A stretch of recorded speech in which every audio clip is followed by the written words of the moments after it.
I want to make sure, like, yeah, audio's express. I was wondering. Okay.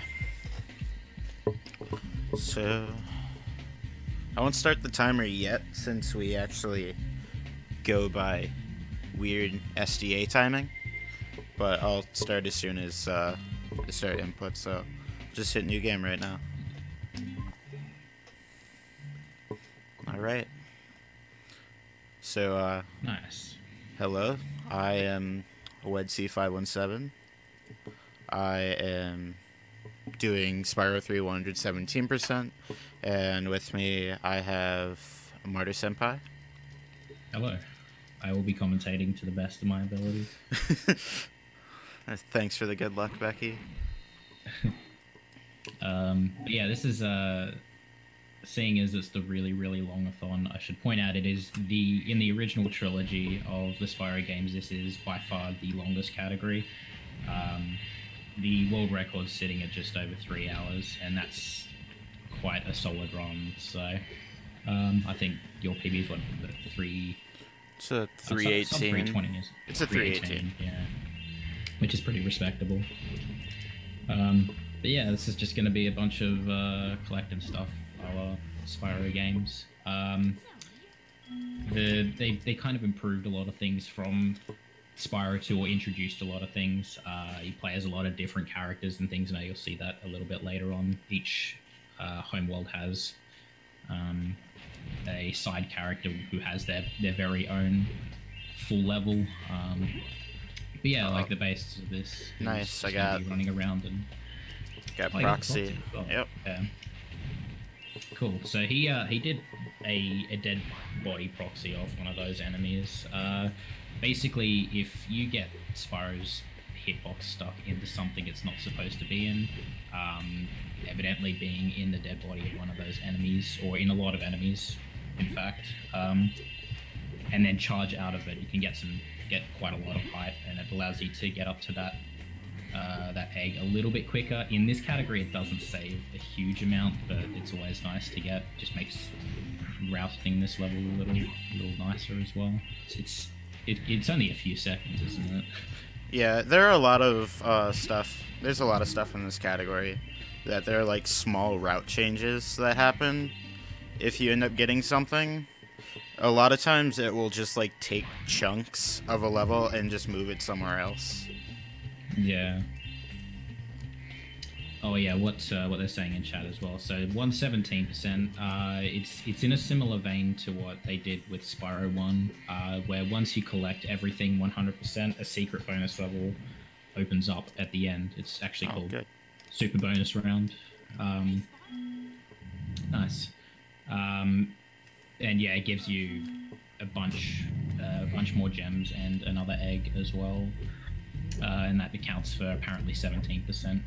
Also, what you saw there, so he just kind of jumped on top of that hut and entered this area seemingly by magic. The loading zones for these side areas extend past what they probably should. So if you can sort of get to places somewhat unintended, from behind, the most common place to get into this particular side area is from behind, but if you can get to it, somehow like that, you can enter it without having ever unlocked it, which is really nice. It saves quite a lot of time. It was actually only recently that a way was found to enter from above, and it's like 2 seconds faster than going behind or something. Yeah, but it's kind of finicky.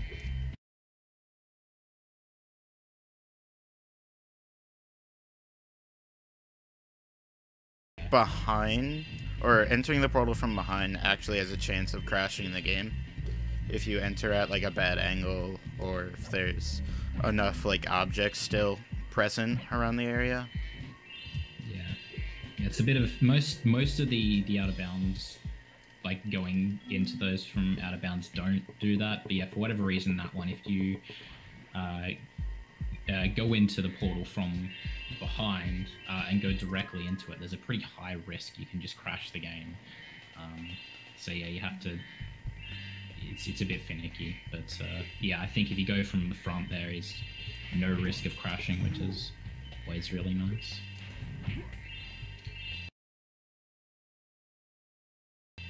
Oh, it's yeah, so that was Sheila. Okay. Yeah, so yeah, that was Sheila. Sheila is the first character that you'll see. There are 4 characters. Yeah, there are 4 side characters. Technically 5 if you include Sparks. That's a good point. Yeah, like each of them have their own side areas. I think apart from Sparks has their own full level. But yeah, each character has a full level and a side area in another main level.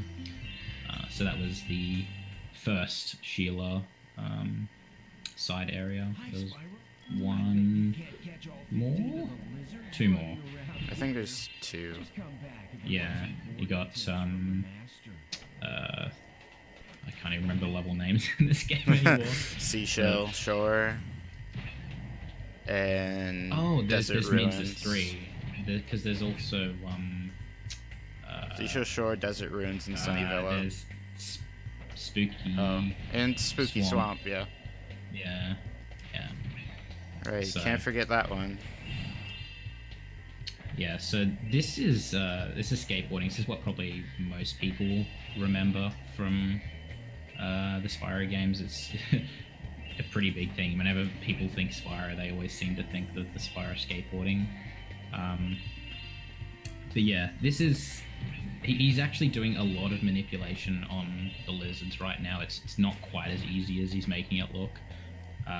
There's very particular movement he's doing to get the lizards to run the way he wants. He'll do that in both Lizards 1 and Lizards 2. It's a lot more effectively. Sorry. It's a lot more prevalent in Wizards, Lizards 2 than Lizards 1. But yeah, there's some stuff here and there. For sure. Yeah, so there's obviously 2 challenges. The only difference really between 1 and 2, 1 is completely untimed. It's just to get all 15 lizards within any time limit. The second challenge, you have 3 minutes to do so, which is very, very generous. But you also can't you can't crash off the board at any point. So otherwise you have to start the challenge again. Actually screwed up the minute there. So now I have to deal with grabbing this guy, but that didn't seem to be too bad. Okay, yeah, if you mess up the minute, the lizards can. They can be really annoying. They really can, yeah. It's kind of one of those things. If you've got a semi-decent time, you can lose, up to 30 seconds just on skateboarding alone if you miss one of the lizards.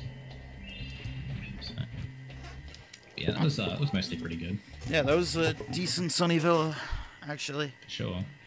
This is like a level that can go very, very wrong. So getting anywhere under like sub 730 is pretty good. Which you did, yeah. That's really or anything nice. below, not above. What am I saying?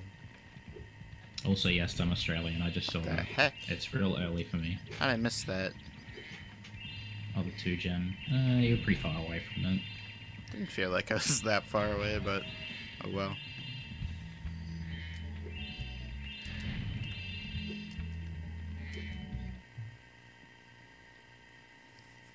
It's now we get to enter Cloud Spires, which I think this is actually one of the shortest levels in the game. It's really short, and it's pretty consistent as well. Like, you can pretty consistently get around the same time every time, at least in my experience. This level also, it may not look like it, but this level is actually cycle-based. There are some cycles up top for some fire pillars that I generally use to help me figure out, like, what kind of time I'm getting in the level. That's cool. Usually Also, the variance is around, like, 5 seconds. Yeah.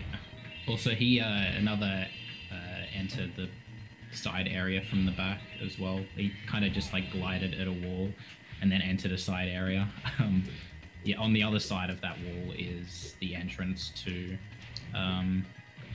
this side area. So if you kind of go from the back again, side areas, those portals bleed like crazy. So if you can get to it from the back, you can just kind of enter it, which is really nice. You'll see that pretty much everywhere. I won't explain it every single time, just kind of the important ones. But yeah, just know that if that's what's happening, then you know why. It's just because those areas bleed. I barely made that. That's actually like one of the harder things to do. That like one cycle there. Just getting all of that in one go can really be difficult. Takes a lot of like understanding Sparks's gem grabbing hitbox, as well as understanding how far you can flame. Has a world record ever been lost due to forgetting a gem or something very small? I don't know about this game. I know what's happened in Spyro 1. Yeah. With Chris forgetting a gem in the very last level. That was tragic. I'm not familiar with this game though. Not that I know of in this game. The thing with this game, it's kind of, yeah, I don't know. It probably has happened like late into the game, but the good thing is it can't really happen in the last level, just because, or at least if you unlock the very last level once you have everything unlocked. So if you were missing a gem, it would have to happen, you know, kind of halfway through the run or something like that. So it's not like a devastating thing. It's kind of really hard to miss gems in the very final level, so it's not like a choke point, rather. It's also kind of harder. It's kind of harder in this game to do that period, because there is a gem finding ability that you get later. Yeah, that's true as well.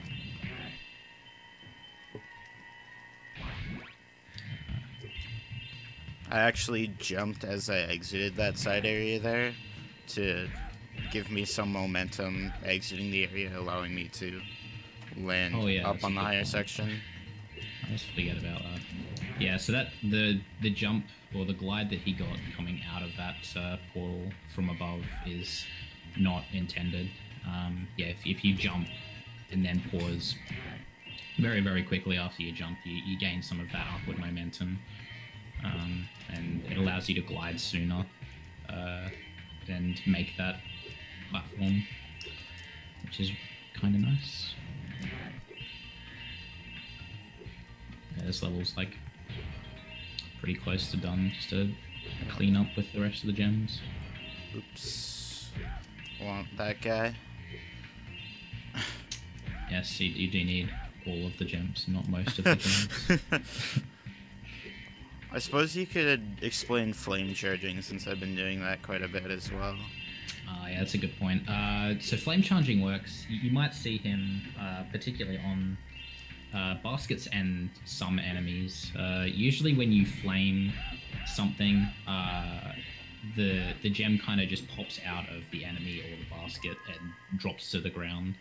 But you can trick the game into thinking that you charge that certain thing, whether it be a basket or an enemy, if you flame and then quite quickly charge after it, and it tricks the game into thinking you actually charged it even though you flamed it. So it allows you to cut a lot of corners everywhere, and over a run this long, it saves a lot of time. Yeah, it just becomes kind of natural. The more you do it, it just becomes part of the movement.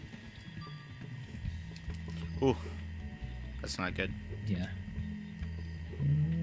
That's a shame.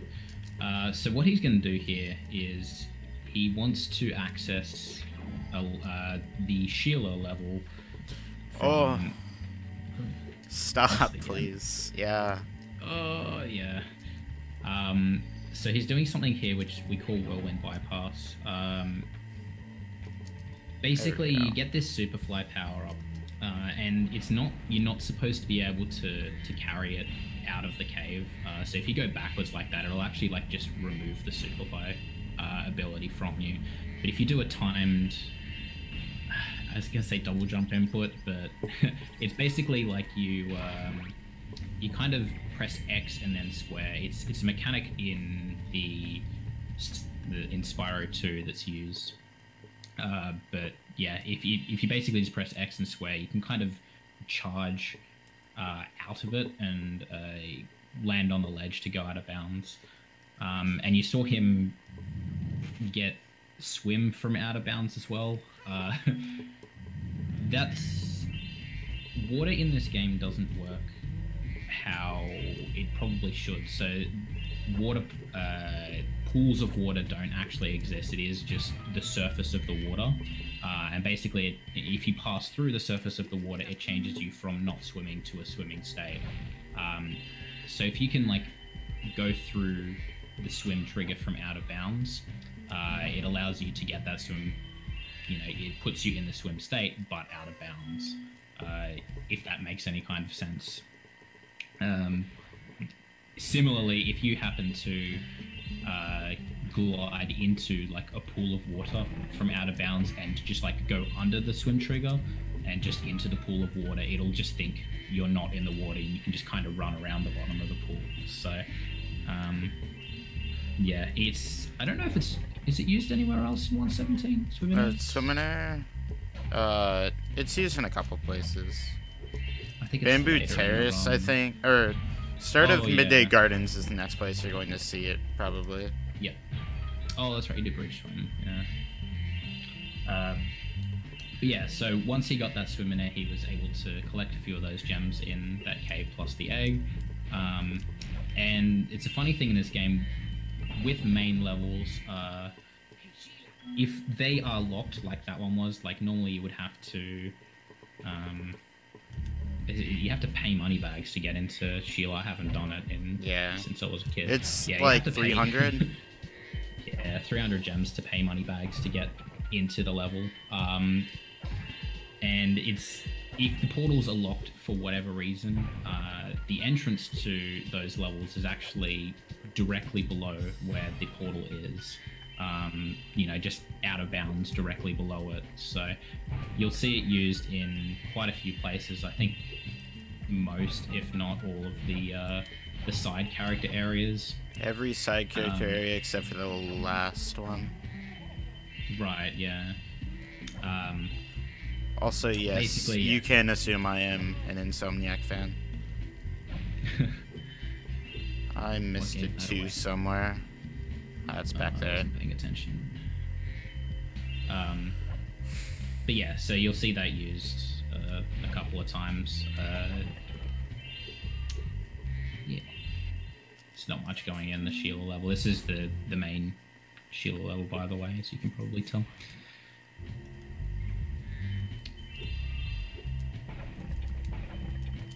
Really? Okay, that was interesting. Ooh.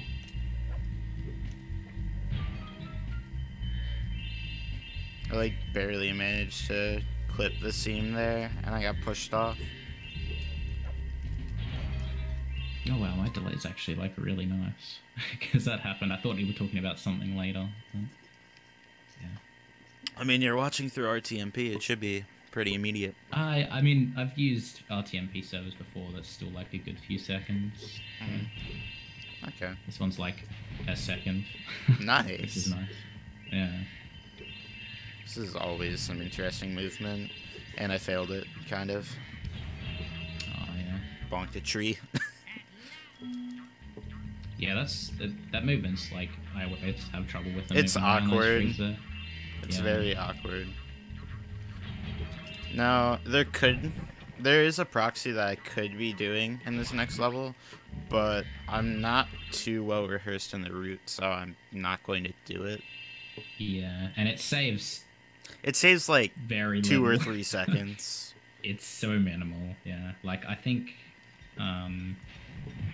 I started learning around just because the proxy itself is not like you get it off that very first ore in the level. It's quite an easy proxy, but yeah, if you're not familiar with the route, it's definitely not worth going for.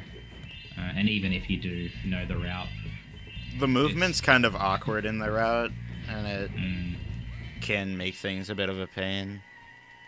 yeah, there was like some reason I stopped using it.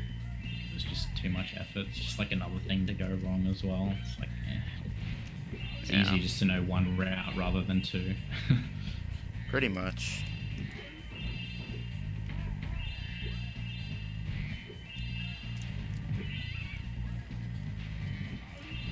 This level, you'll actually get to see a new side character in a little bit, which is Sergeant Bird, Yeah. who is a penguin that can fly. Wow. Insane. How does he fly, you ask? Magic, of course. Of course. And a jetpack. It's mostly the jetpack, though. Yeah. And yeah, Well, I mean, I'm really surprised I have a good connection as well. Honestly, I don't know. I've never really had a huge problem with RTMP servers. So Alright, so my goal for this place is to be collecting these idol heads and placing them all in the bodies. But of course, since this is a 100% category, I am going to be collecting everything as I'm going around. yeah. So the Sergeant Bird movement is, for a lot of beginners of this game, they find it to be very, very tricky. Basically what he's doing is he's holding to move around. Obviously he's pressing, you know, the D-pad directional buttons, but he's also holding both the strafe buttons to go forward, which gives you quite a lot of extra speed, and it kind of allows you to maneuver the levels, you know, quite a lot easier. A lot of people don't really know. It takes a little bit of practice to get it down at first. But yeah, it's like holding L1, R1 to strafe left and right, and if you hold them both, you go quite a lot faster forward or whatever direction. But yeah, it's quite satisfying movement when you get it down. But yeah, I know a lot of people, myself included, had a lot of trouble when they first started with bird movement. But a lot of people say that it's their favorite side character, you know, to use, just because the movement is quite satisfying. Okay, I still gotta grab that gem sitting right there. Usually I would have grabbed that earlier, but I kind of did some stuff in the wrong order. Yeah, I was about to say, I saw you did the balloon late. Spyro. In terms of rooting, this is actually one of my favorite sub-areas. It's pretty nice, yeah. It has a supercharge ramp, and anything that has a supercharge ramp usually has a pretty cool route, just because you want to try and utilize as much of the supercharge as possible. Okay, that was second try. Yeah. So there's two eggs you can get from here. There's two egg thieves. Egg thieves are basically, you know, thieves have an egg, you have to chase them around, flame them, and you get the egg from it.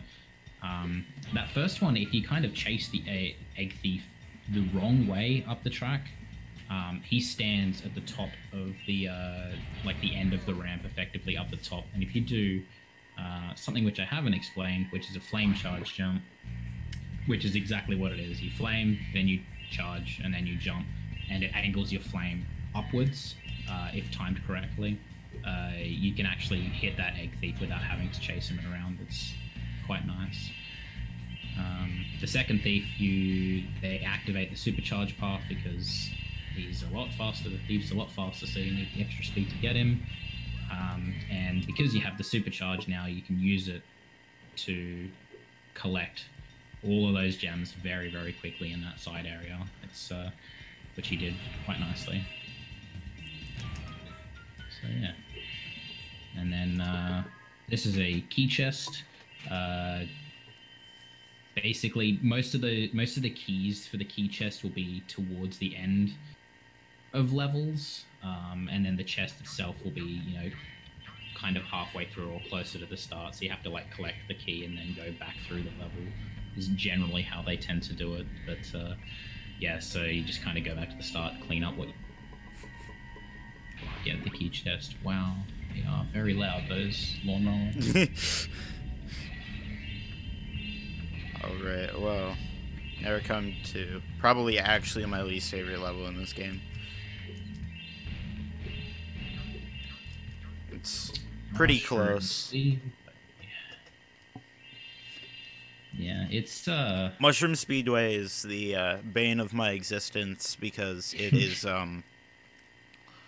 it's not particularly difficult, but it's very easy to mess up. Yeah, definitely. So yeah, this is Speedway. There's one of these in each home world. It consists of 3 challenges, effectively. The first one is one you've probably seen in all the Spyro games. Have to cook 8 rings, or just like 4 times 8 various things. And then you collect them. If you get them all within a time limit, you get the full. So 300 gems, 400 gems. I don't remember. At least 400 for this one. I don't know if they're all 400. Yeah. But yeah, you do them all in the time limit, and you get the full gem count for it. The second part is a race. So you race against one of the things in the level. In this case, it's race the butterflies. So you have to do 3 laps around a circuit, and you have to pass through all the rings. And by pass through, I mean kind of go close to the rings, because the rings hitbox in the races are questionable. Kind of cool in the very questionable. Cool in the sense that you don't really have to go through them. You kind of just have to go close to the rings, and it still counts as you passing through the ring. So obviously he's just going to try and optimize as much as possible by charging. Going through the stars is the fastest way to move, followed by charging and jumping on the ground, followed by just normal charging, and then gliding through the areas the slowest. So you kind of want to do that as little as possible. As you get to later speedways, though, the gliding speed does get faster. Yep. Up to the point in the last one where the speeds are actually very close to each other.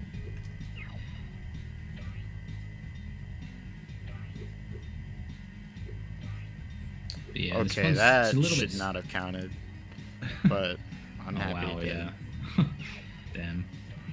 Yeah, you can see how he's abusing the rings there. It's very, very cool. It's kind of scary in this one because you're flying so close to the water.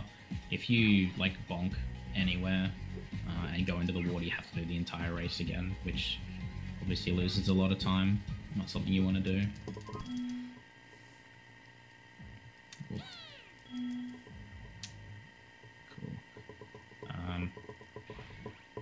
Right now we got one more thing left in this level. Yep. Which is talking to our buddy Hunter. You boy Hunter. Yeah, so every speedway has time trial, a race, and some kind of challenge from Hunter. In this case, they all revolve around like UFOs and aliens and stuff for some reason. I think he's a bit paranoid. But yeah, in this case you fly around and you got to destroy the 7 UFOs. And there is actually a route for these. The UFOs fly in consistent patterns, so if you can do it, if you can hit them all the same way every time, that's ideal. But, that was pretty clean, but it's not bad, yeah. That's typically what I've been getting lately, and I'm perfectly fine with missing one of the first ones. For sure.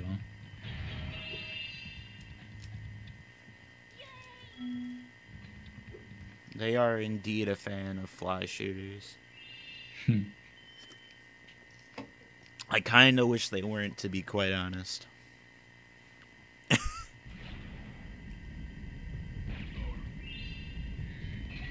Now we get the resident underwater level.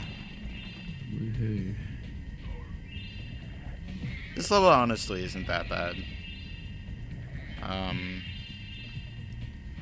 don't really know actually what to say too much for this level though. Yeah, I will be doing another proxy probably, or at least attempting another soon. Yeah, it's a pretty self-explanatory level for the most part. For now.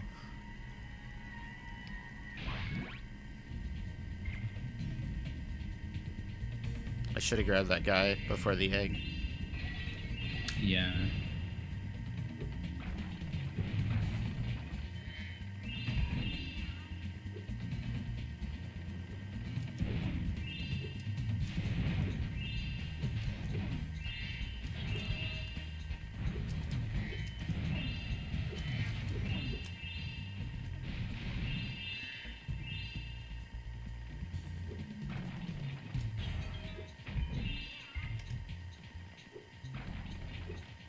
Okay, got the proxy.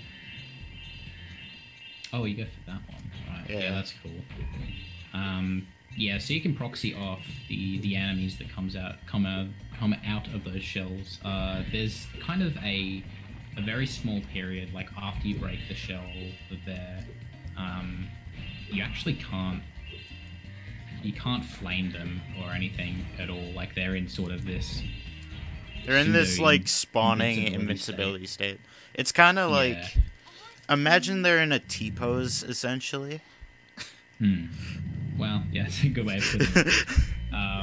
But yeah, if you can jump onto the head of the enemy and charge out of it during that part, you can get a proxy and kind of get to that area a little quicker. It's very, very minimal time save, but it's cool nonetheless.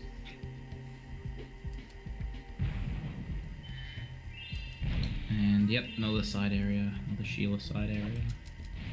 Pretty self-explanatory. Collect all the gems, and you have to blow up this sandcastle. Destroy all the cannons so they can go in and blow it up. Now, this can be kind of scary. Sometimes this area can crash.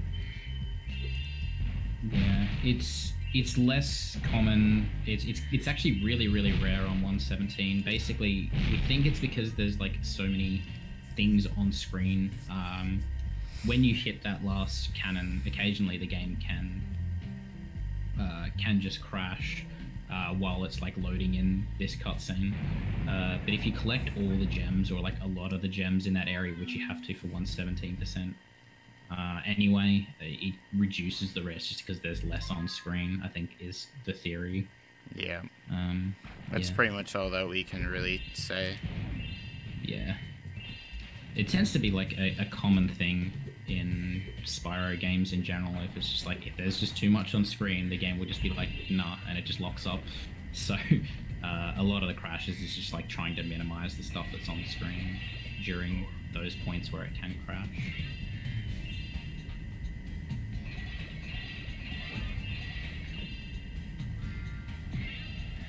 I caught the funky chicken.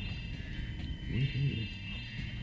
That's a skill point for some reason. Yeah. Very odd. The chicken goes the same way every time, so every 117 run you tend to hit it. Yeah, which is convenient. You, like, mess up the route, but it's nice because you want gold sparks going into the next side area after this one, ideally, because there's going to be some damage abusing to beat Bluto, the shark, a little quicker.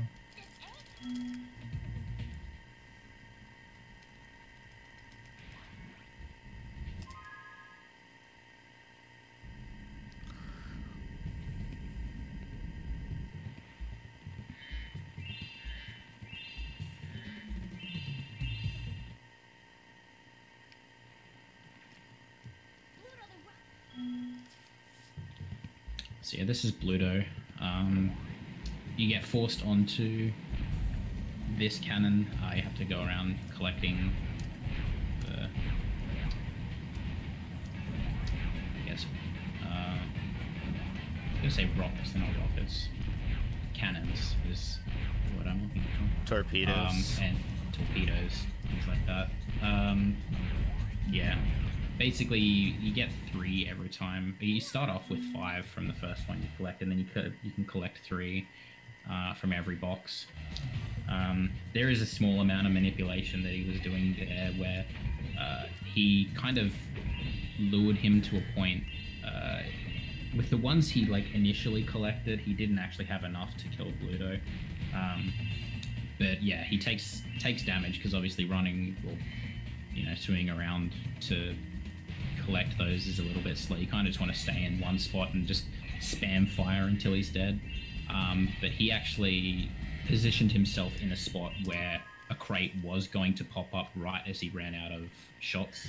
I actually wasn't going to run out of shots there. It just happened to happen. Oh, okay. I was there. Yeah, well.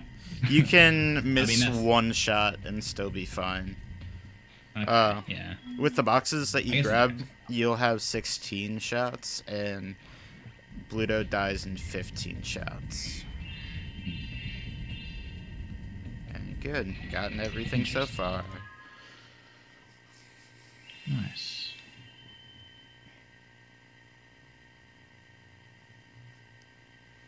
Now we come to the hardest boss in the video game. Very, very hard. Yes.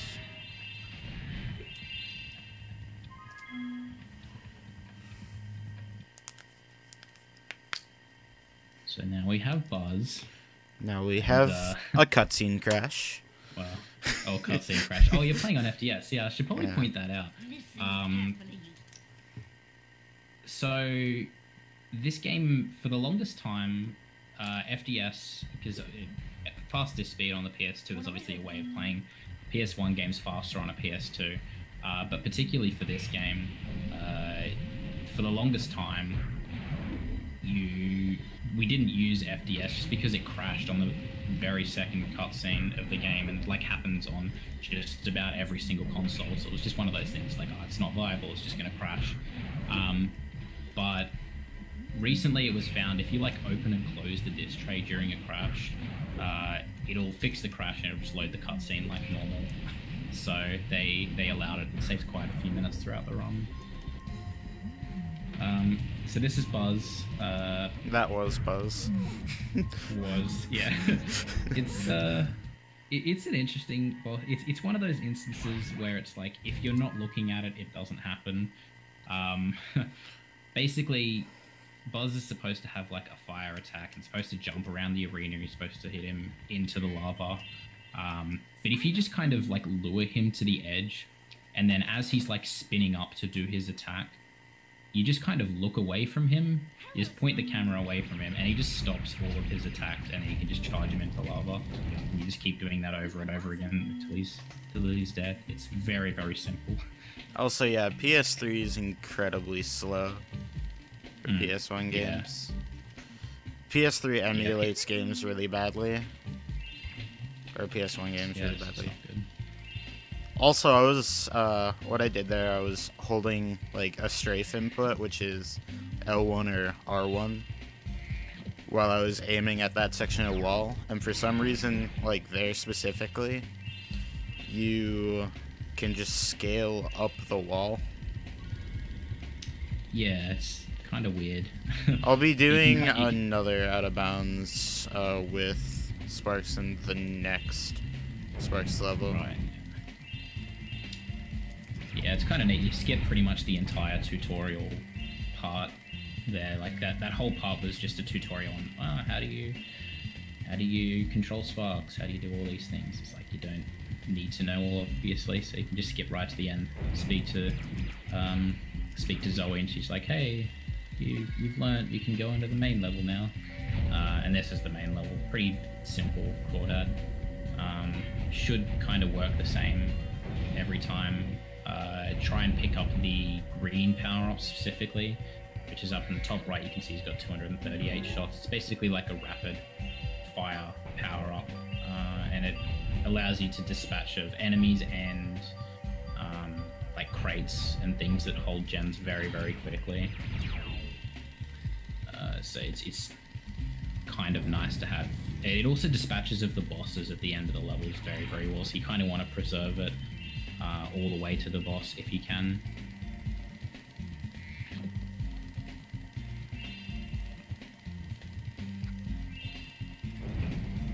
For whatever reason, that crate just before doesn't have a gem, despite pretty much every other crate having a gem. That one just doesn't. It's very weird.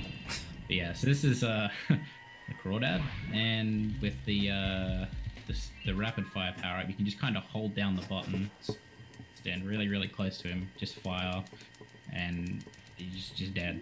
And you'll find that's kind of the same. Well, more true in that one, but kind of you want that rapid fire power up because you can get a lot of hits very, very quickly on the bosses at the end. So like, particularly in the later Sparks levels, you'll see him kind of conserve his ammo as much as he can.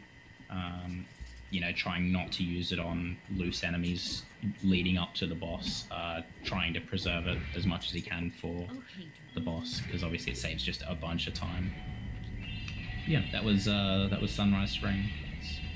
Now I actually have longer Sparks range, so now I can be even further away from gems and collect them. Yeah, so That was every pretty time quick. you... Yeah, I can't even begin to explain that. I don't do bridge swim, so better to explain that if you can. So what I was doing there was getting some... There's a small bit of space in the center of the bridge that allows you to, like, basically be above the water in the, like, underneath the bridge. And you jump forward from that point to shove yourself, like, inside of the bridge, essentially. And from there, you can actually, since you'll be mostly inside of the bridge at that point, you can just swim off of the edge, and you'll just go over this small wall, over the swim trigger, and you get a swim in there. Yeah, I could never get it consistently, so I just don't bother. There is like another route that you can do if you don't do that bridge swim, which is what I do. Wes said in the past he can't watch me when I do this Homeworld because he doesn't want to get the bad muscle memory. I have said that before, haven't I? You have. Yeah, you have.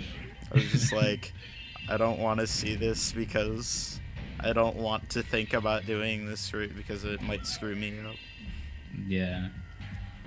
Because, yeah, if you don't do that bridge swim, you don't get out of bounds. And the reason you get out of bounds is to enter, again, another side character area, which you enter from out of bounds, as you saw.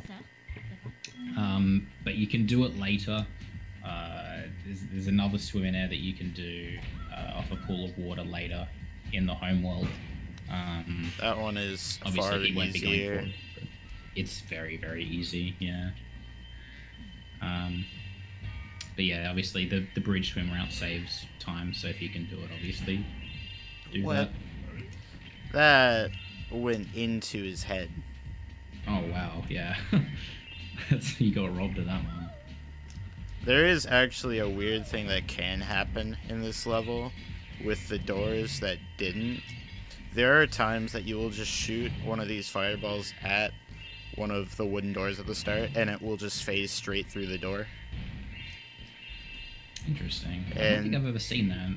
It happens to people every once in a while, and nobody can explain why. I know that like if you're standing really, really close to the door and you fire, it just won't go through. But I always just thought that was proximity. You're standing right up next, but it just doesn't like it. But, Sometimes you'll just shoot at it, and like maybe the angle's right or something, and it will just clip straight through the door. amazing. Got rid of bombs Yeah. there to get a fresh set of 4, because then I do something specific with the 4. Yeah, so This you need is the bombs actually to destroy my- the, strong chests. Sorry. It's like my favorite small section of Sergeant Bird, actually aiming down and shooting those 3 guys, or the basket and those 2 guys with the bombs.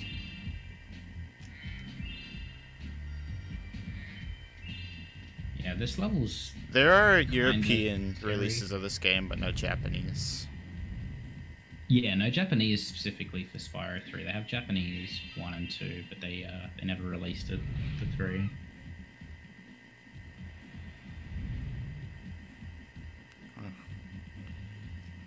And yeah, there's definitely European versions of 3. PAL version. Ooh. This level's a little bit scary as well, just because like there's so many like levels where gems and things can be. It can be kind of easy to miss one. Hopefully where it doesn't, like obviously I haven't so far. that's good. Yeah, he has like gem counts and things at very certain points to know if he's missing them. It's something that you kind of just learn with time, I guess. Yeah. Either you'll end up internalizing roots for this game, or you'll internalize gem counts. Yeah, I was definitely more of the roots learning, just like remember the roots. I tend Which to isn't remember as- gem counts hardcore. Yeah, gem counts, I feel like a lot of the top runners have pretty strict gem counts. And I think it's probably a better way of doing it.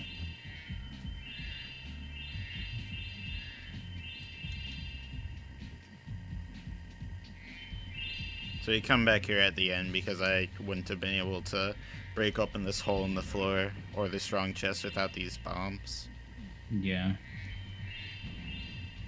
And here's the last hummingbird that he has to free, which will then give you an egg.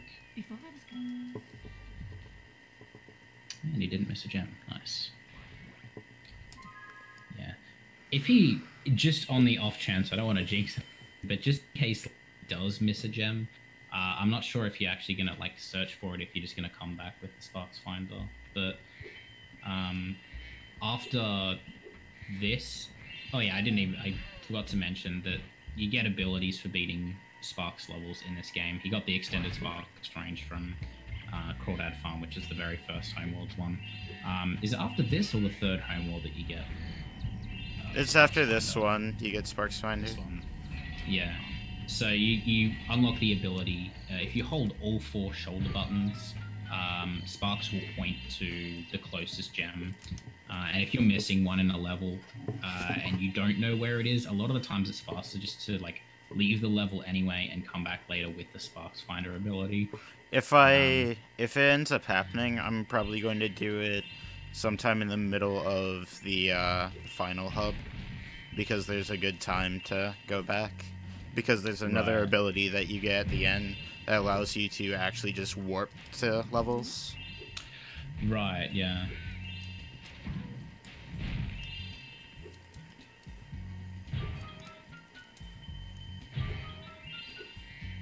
So this level is actually very scary in runs. And you'll be seeing why in a little bit. Are you talking about blind guys? Yeah, I am talking Yeah, about blind okay. guys. Cool. But here's because an- blind guys is shit. Here's an out of bounds. And just Oh, into yeah, the boss. Yeah. So, Sleepyhead, again, another another loading zone that just extends far too far from where it's supposed to be. And this one's pretty simple. Just gotta charge the bombs back at Sleepyhead. It takes 4 hits. Flame the crocs as he throws them out.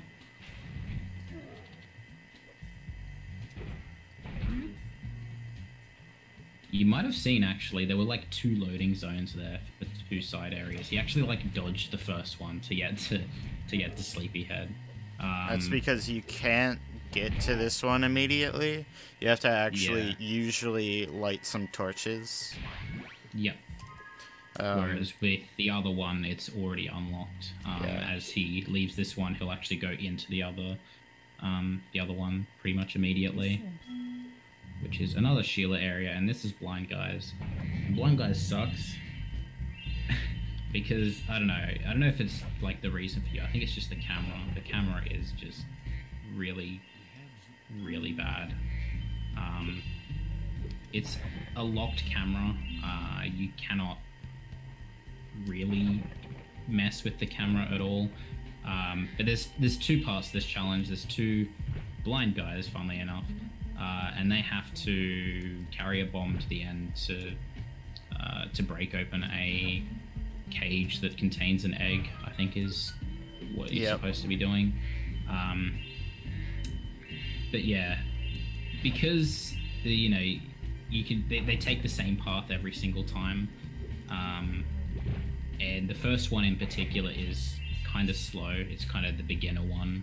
Generally, if they have two challenges that are effectively the same thing, the first one will be like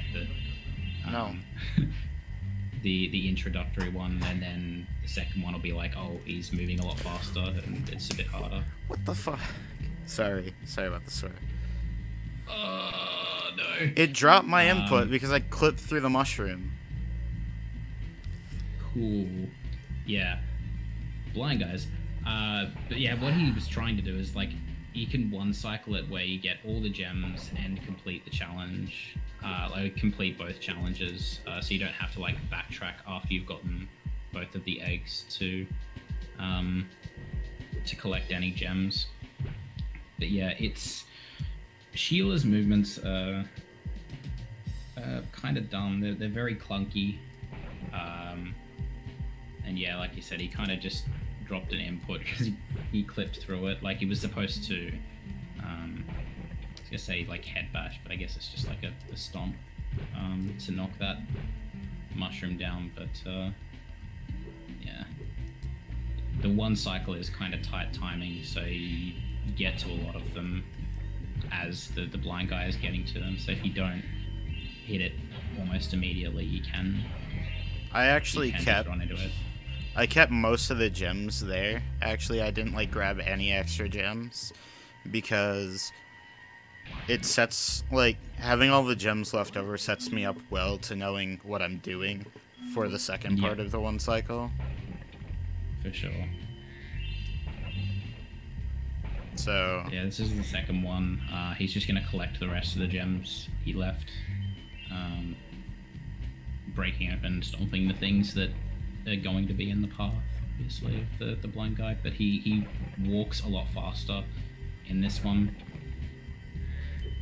so you kind of obviously there's not as much to pick up, so it's kind of less stressful. But wow, the gems were like really spread out in that room though. Yeah, that's kind of bad gem RNG. Yeah, so it's one thing worth pointing out as well. It's pretty minimal, but when you bust open a chest or something, like that was a head bash chest that he broke open in the first pass of blind guys. When the gems sort of spit out from those chests, they have a small amount of RNG of like where they're going to shoot out. In that case, they kind of shot out to like right to the edges. Kind of made it a little bit difficult on that second pass because obviously he can't really hang around too long, otherwise he'll fail the blind guy's challenge. So he just kind of had to leave it and go back after, which normally he wouldn't have to do. But I might have been able to set it up to get those right, but on the way there, I also went too centered. Yeah. Yeah, like, ideally what he probably would have or should have done is, yeah, when you, like, head bash or stomp the head bash crates the first time, you kind of try and clear out as much as you can from one side, so that way when you come back through, it's only what's left on the other side. You don't have to spend too much time in the room. It's lots of little things that you probably don't notice. Yeah, you probably don't notice until you actually run the game. Sometimes you don't even notice it until it's already happened. Yeah, not wrong. And then yeah, to the rest is just kind of cleaning up. Screw off. Oh yeah, that that guy's annoying.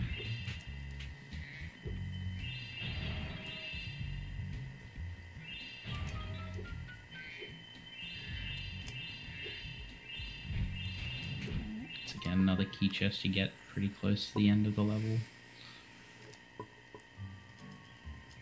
Cool. I'm pretty sure that was everything. So. That's probably fine.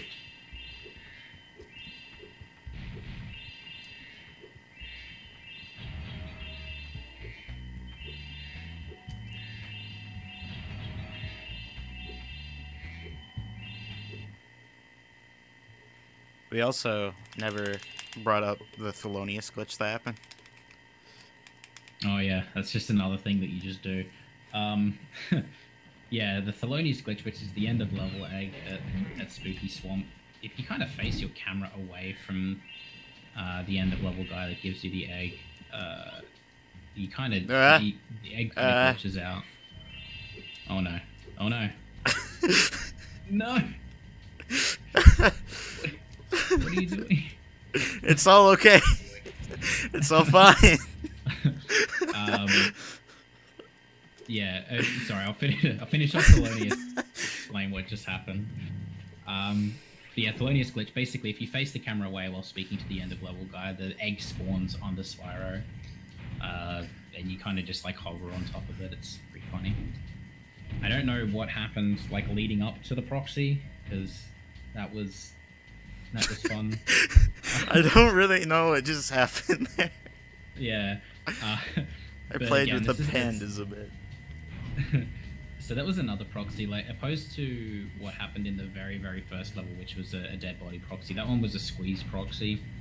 As the pandas are pushing that boulder, you know, to open that pathway, if you kind of squeeze yourself in between the wall and the boulder as they're rolling it, you can get a proxy pretty high upwards. Again, it's the same deal where if the game doesn't... Yeah, that's not good. Oh no. That is not good. I was going to save that too, and then I shot an extra. Where do I? This this challenge is kind of annoying. Yeah. Anyway, yeah, so with the boulder proxy, basically the idea of proxies is if the game doesn't think you're supposed to be in that, it's an intended mechanic that it's supposed to shoot you out. But obviously it's not intended how we abuse it to get out of bounds and to places we're not supposed to. It's kind of the general explanation. But yeah, so this challenge, the idea is you have to flame or fireball the enemies without hitting the pandas, and he missed was it the last enemy as well? No, there's one more so, bridge. Yeah, one more bridge, yeah. Yeah, but he kind of missed it and tried to get it again, but he fired an extra fireball and hit the panda from underneath, which is a bit of a shame.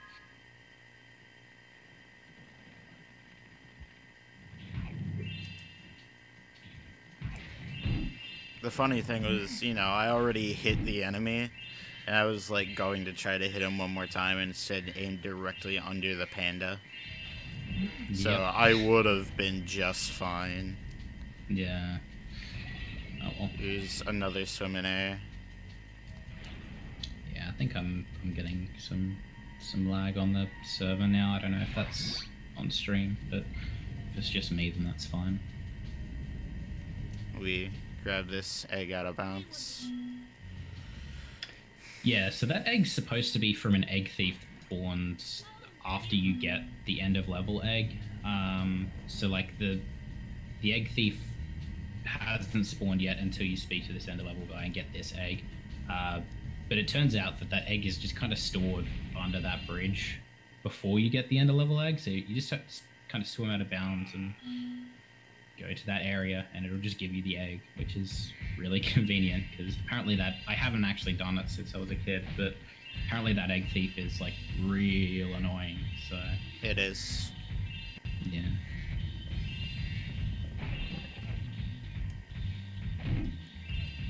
It circles around the whole level, actually. Dang. That's yeah, that's pretty dumb. Also, new side this is- character. Yeah, new side character. This is Bentley. Bentley is slow. Oh, hey. It's a call from my mom. I Away, can't Mom, really pick that speedrunning. up right now.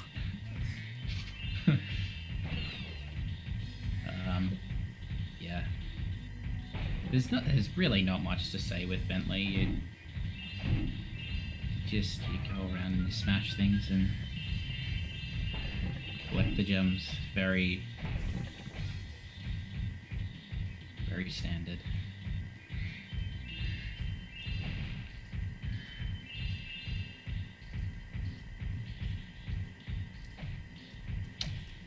Yeah, circling is very typical. It's very prevalent in the Spyro games. You'll notice where like all the levels are kind of in a circle. It's kind of like if you look at kind of the shorter categories of like Spyro 2 and 3 in particular, there's a lot of skips to like directly to the end of the level because they're kind of in a U shape or in a circle. Yeah, it's very easy to skip directly to the end a lot of the time. Oh, that was wonderful. Well, I didn't see it because I'm getting lag, but Apparently my X input didn't register, so I didn't get to glide. So I grabbed the mystery jar and just flopped off the map. Oh, I have actually done that before. I've not actually done that before. Wait a second. I want him.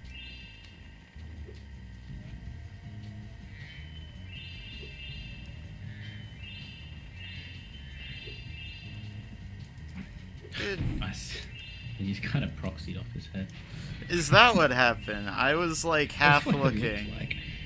Yeah. I just like I didn't hear the gem sound. I was like, something wasn't right.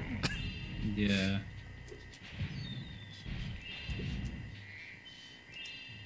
Okay. I wanted that mystery jar.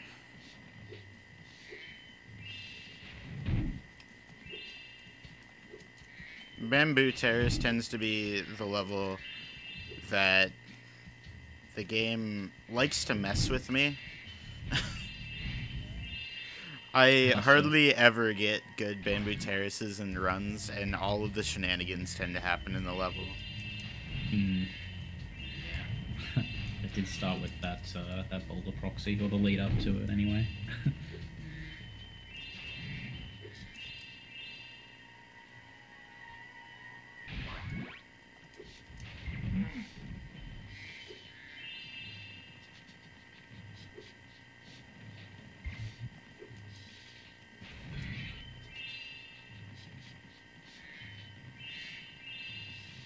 Should be right at the end now. At the beginning. Also, we could have brought up mystery jars. Yeah, it's another thing I always forget to mention. So, mystery jars work in a way you can kind of probably already tell what's happening. But yeah, you kind of have to flame them in order. There's a series of them, and then right at the end they pop out a bunch of gems. They almost always have the very first instance of the mystery jar towards the end or right at the end of the level. And then you kind of have to backtrack through the level backwards, hitting them. And usually the very last instance is right at the start of the level. So a lot of the times that in levels that have mystery jars, you kind of have to do 2 passes through the level. So you go through once and then back, collecting what you missed and getting the mystery jar. So Also, those were like some skillful fireballs. If any of those, if any of those were noticed, I would like to disregard over half of them, actually, because it took like 4 shots for me to hit one of the pots. oh boy. Alright, I'm gonna actually like refresh this. Hopefully it stable now. Nope, okay. Yeah, here we go. It's another speedway. Personally, this is my favorite speedway, country speedway. I really like this one. Same, actually. I really like this one. Yeah, most speedways are just kind of or bad, but like this one's actually kind of fun. Again, same deal. Time trial, race, and hunter challenge. But yeah.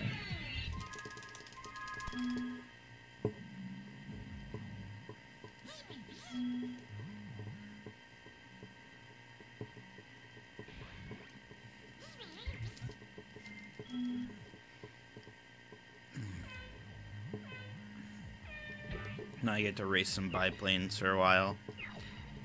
Woohoo. Yeah, once again, same deal. Trying to maximize the time he's going through stars and charging on the ground. You can kind of cut that ring. You go through that ring and then you just go around the outside. So rather than going through the barn, you just cut that corner a little bit. It's just, yeah, trying to optimize it as best as you can, abusing the hitbox of the rings, which is huge. Which is completely different from Enter the Dragonfly, which they're, I swear, smaller than the ring hitbox. I don't think I've ever done a speedway in ETD. I haven't done anything outside of the Senron. So. Yes.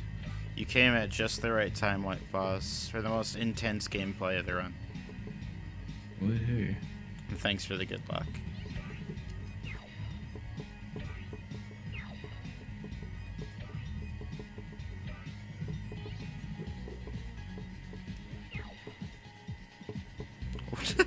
Okay.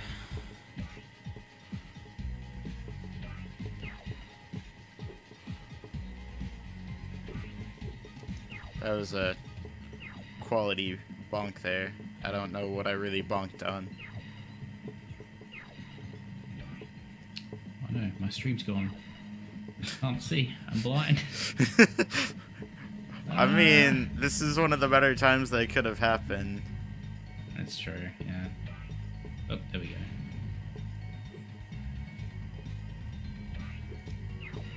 I can't tell if people were referring to Baffan's feed or my feed. Probably Baffan's. Hmm?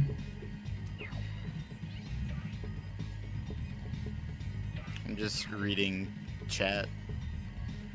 I see. Don't hate on ETD rings. I know, Wally. I know that they're correct. I just hate that they're correct. Because I like that Spyro 3's rings are incorrect. Man, I'm having a lot of trouble with this. So right now I might have to open up the stream and watch that instead.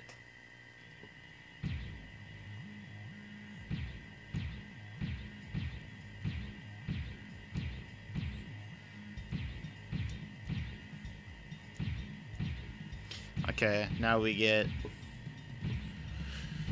the most invigorating challenge of all time, which is just shooting a bunch of space cows and space sheep as I get taken around the map by a jetpack.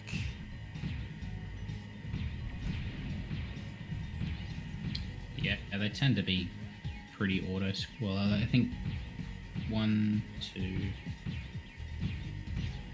I'm trying to think of. If there are any donations, three, now is the time. Yeah, 3 of the 4 are pretty auto-scrollery in terms of these hunter challenges. The first one is actually the only one that isn't.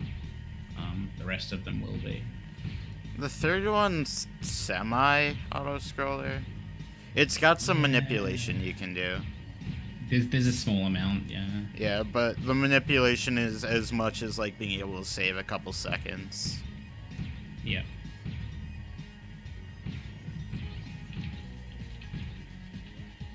Alright, I'm probably gonna have some delay because I think I'm gonna watch the stream because I'm having a lot of problems with the server. I don't know.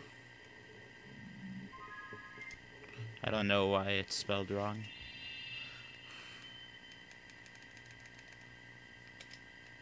I didn't actually see that was.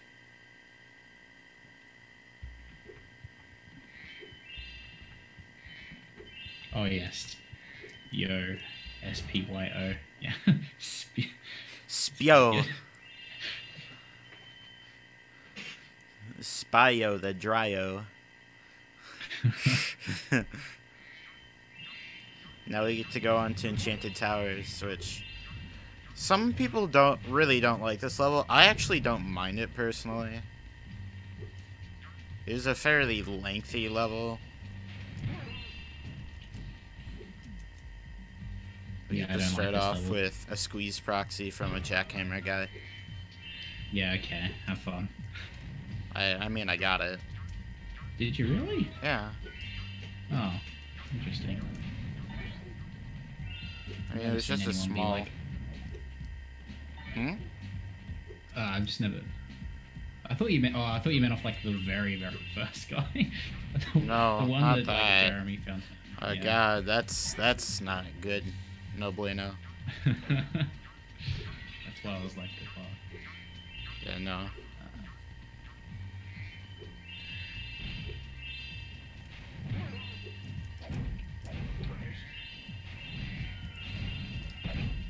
Thank you.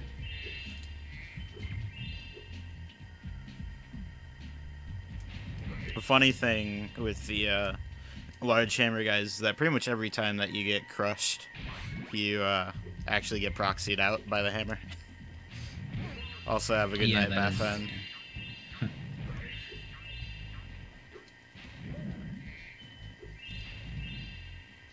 Yeah, good luck with the Good luck many with the days Bait and left? Kaidos 9 run. days. Yeah.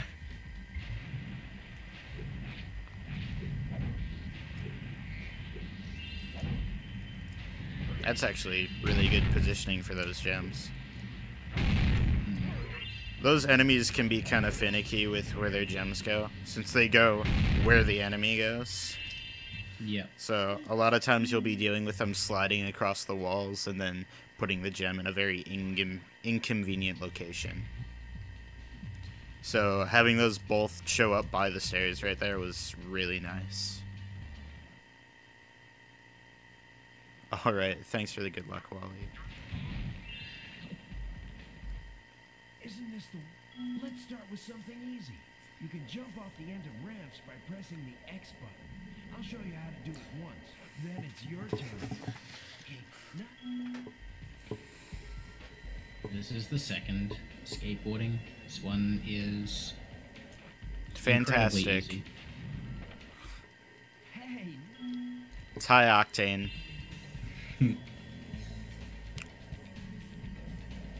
Absolutely. Show off my swag flips in front of Wow! Hunter.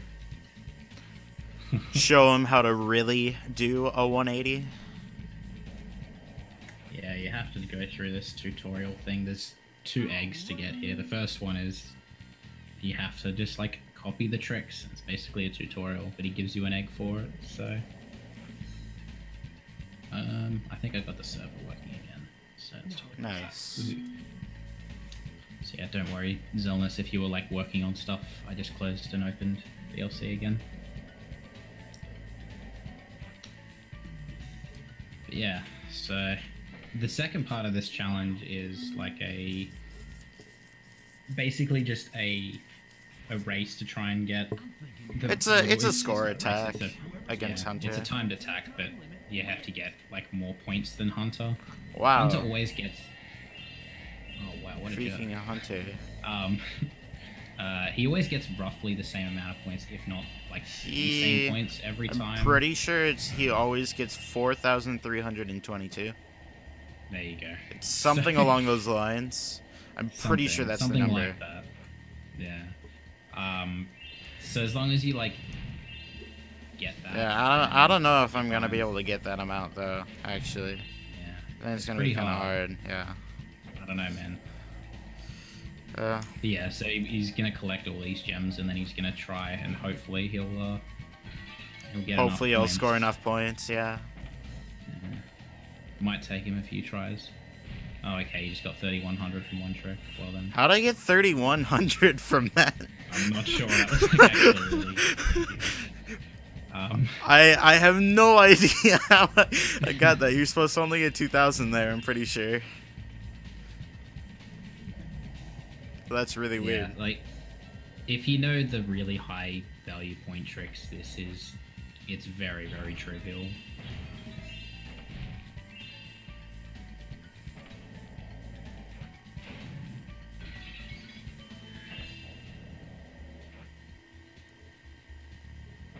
Yeah, most of the time, if you get everything, and then you get the points, you kind of have, like, as you can see, he's got like 30 seconds left to just mess around and do whatever he wants.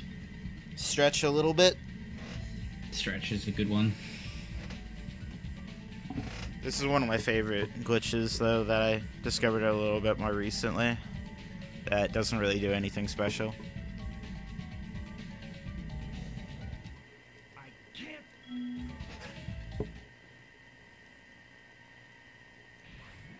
Oh, nice. I've never seen that. That's really funny. So yeah, if you just get on the skateboard like right before you finish, the skateboard will just kind of spawn there. And it'll immediately crash as soon as you get out of the cutscene because it realizes, oh, Spyro isn't on this right now.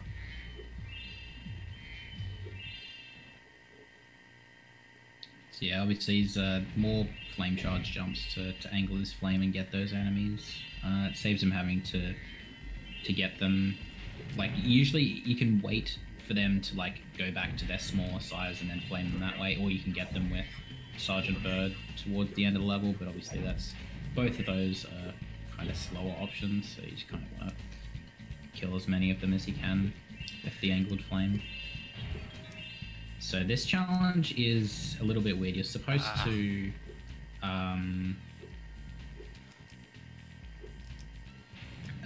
basically you got to escort the dog. So the dog, Wolf, back to, I don't know, remember his name. But Farley. the only, yeah, Farley. You don't actually have to escort him. Like you're supposed to. It's basically like a puzzle. But like all you have to do is just hit all the buttons, and that's the thing that triggers you, like him thinking that Farley's come back. So like as long as you hit all the buttons. I forgot a gem. I don't think so. My gem count seems right. I don't know. I wasn't really paying attention. But yeah. Yeah, as long as you hit all the buttons, then you get the egg anyway, even if you don't escort Farley the proper way.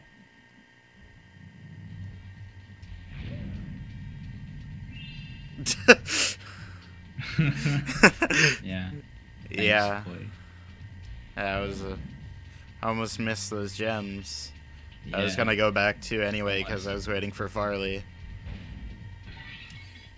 Yeah, if he's like in the main area of the level, if there's like a collection of gems that he leaves, there's a good chance he's left them for a reason, because he has to go back through. Yeah, I'll usually end up grabbing them later. Yep. Like in that instance, like he has to come and use Bird here to clean up the rest of the level anyway, so he left those gems because they were on the way to Bird. Oh, are you gonna hit him? Ah, dang. Might have. Yeah, so the missiles are homing, but only homing to like an extent. They kind of just fade away if they don't hit him quick enough.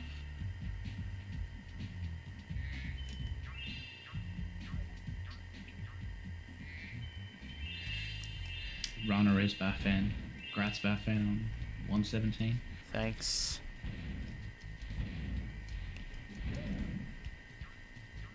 Okay, that was kind of awkward because I had to go all the way around to grab that guy. Yeah, they are on like consistent cycles.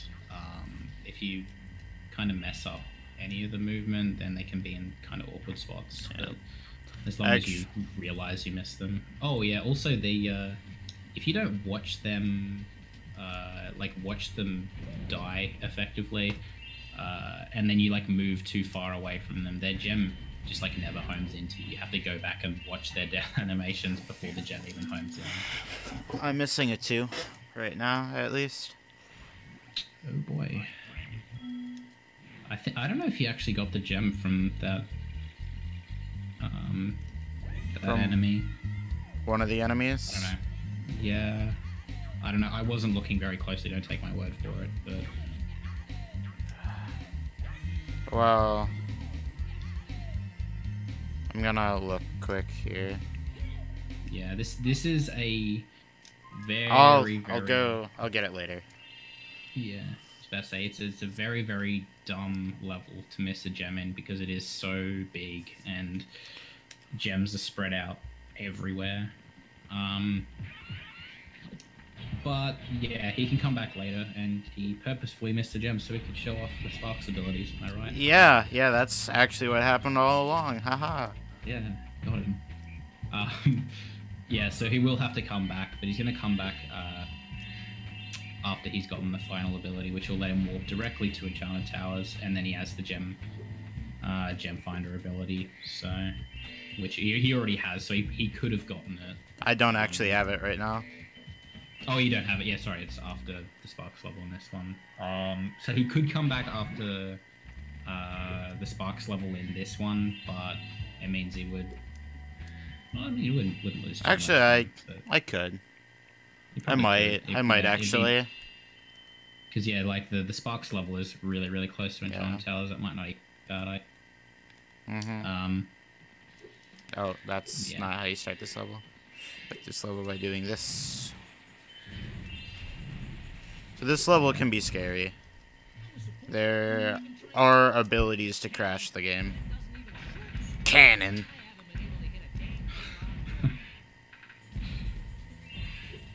Yeah, the vultures in particular that you have to shoot.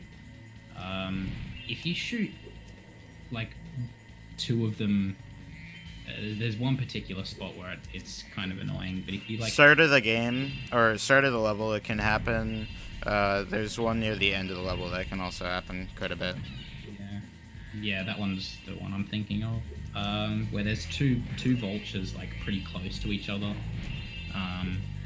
And yeah, if you shoot them both within very quick succession, there's a chance the game will just crash. Just Yeah, as long land. as you... Thank you.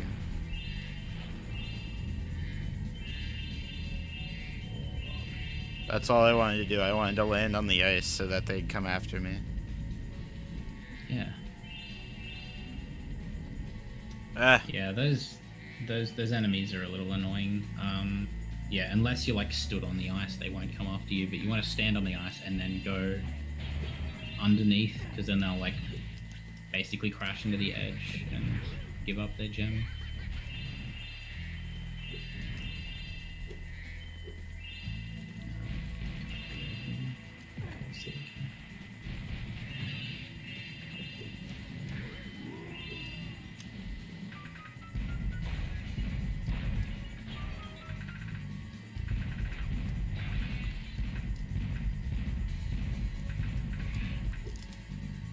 Sure, why I'm been getting forgetting some that light. bird a lot recently, so maybe I remembered. I couldn't tell you, viewer, because I am not good at Spyro 3. Alright. Also, yeah, what Crash Numbers said. Hold square to win. That's how you win at Spyro. The games themselves are like very, very easy to pick up. Yeah, there's like a lot of stuff that might seem difficult. They're either like kind of easy themselves to pick up, or there's alternatives that are even easier. So, yeah. So if you're looking for like an easy 3D platformer to get into, these games I would say are easy to learn, hard to master. Definitely.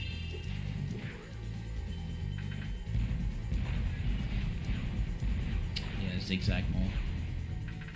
My pause is right.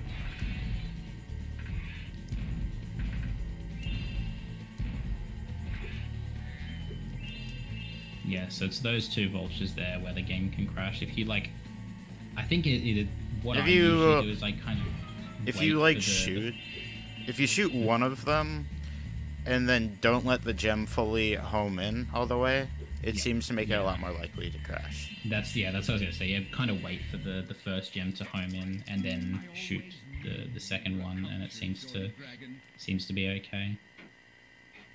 I mean, Spyro's fun speed. Spyro's good. Good thing about like the original trilogy as well is all of them kind of play pretty differently as well. So like you can kind of get a feel for each one and decide which one feels the nicest.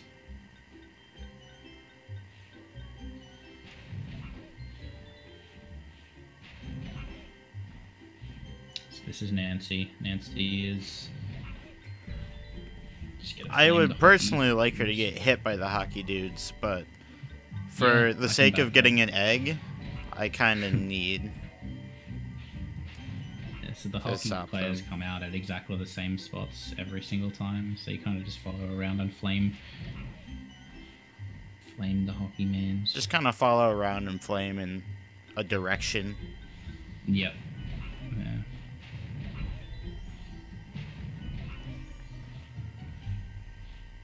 Was it 2 by the lowest step? What? Oh. I may have missed one in the bottom section of the area. We did it. Interesting. Yeah, I wasn't paying attention there, so Mart. I'm sorry. I know I Yeah, should be helping. I but- did miss one. It's right Oh, there. you did, Thanks, Joester 98.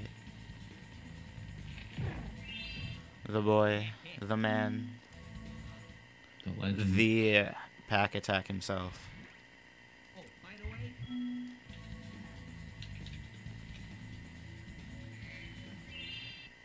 I don't have that emote. Yeah, global pack is. Good? Oh, Yes. yeah, it's very good. Flame Hopefully. charge jump. Oh, did you get all those gems? I didn't. I pretty much always prob- do. Yeah, I said looks like you did. Hopefully this Charge. goes right. Oh, you're going for No. double thief. I was, Oh, damn. but I got bad RNG. Damn. Yeah. So these thieves work. There's kind of an interesting thing with both of these thieves. The idea is, that you're supposed to chase around the yellow thief first, get the egg, and then it puts the red thief onto the track, and then you chase it around. It's a little bit faster, and then you flame it and get its egg. There's one thing he attempted. It's kind of hard to explain, but if you kind of set up the thief in a way, so he sort of right at the start he charged forward to set the yellow thief off running, and like as he comes back through, the yellow thief can be in one of two places. He can be back where he started on the right hand side, or he can be below on the left hand side, and you want him on the left.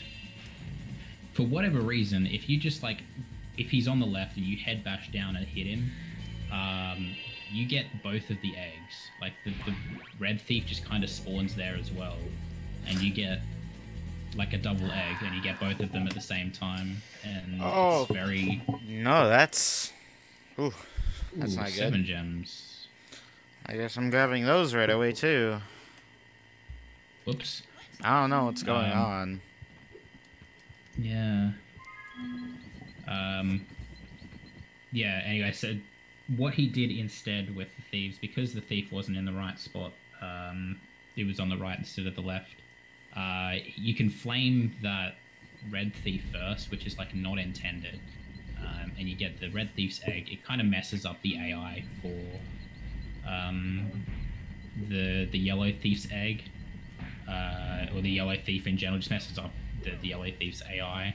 If you kind of just like run up to it, send it running, and then adjust the camera, and then flame, the thief will just spawn back at that starting point, and you can you can just flame it and get the egg. It's very weird. Oh, these hellos. Hello.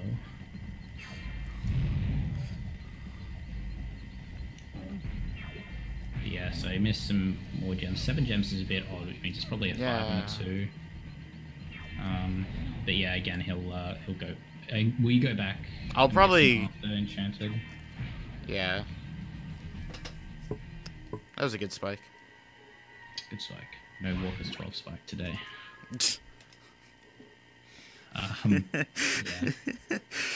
Yeah. Yep. Didn't take 8 minutes. Yeah. So now he's gonna go do. Yes, it's obviously worth pointing out. Like every time you beat a boss, you unlock the Sparks level, and that's why it's always done after, like directly after the boss of each home world. And then obviously after that you get an ability. In this case, the ability is the Sparks Finder, which he will use pretty much immediately for 2 levels.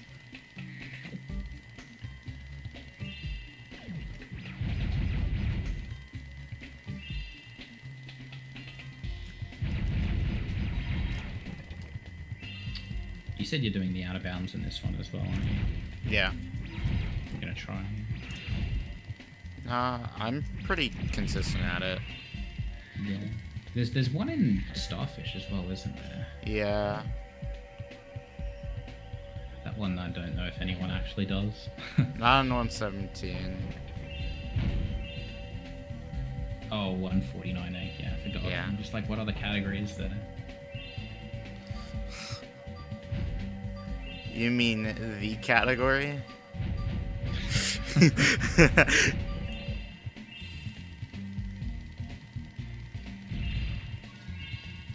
Alright, so I'm gonna be doing another oob off of an enemy this time. Just kinda slide up here, go into next room. Yeah. Saves you just having to go all the way around. Yep. Oh, ooh. That could have been not good. Yeah. It's a good thing you moved. I don't think you would have been able to get that without taking, like, a lot of damage. I probably would have died, actually. Yeah. Which is, like, particularly bad, because he has this, rapid fire power up, and if he dies at any point, you lose the rapid fire power up, and there's no more green butterflies to eat the rapid fire power up for the rest of the level, so he needs to conserve. He needs to conserve this.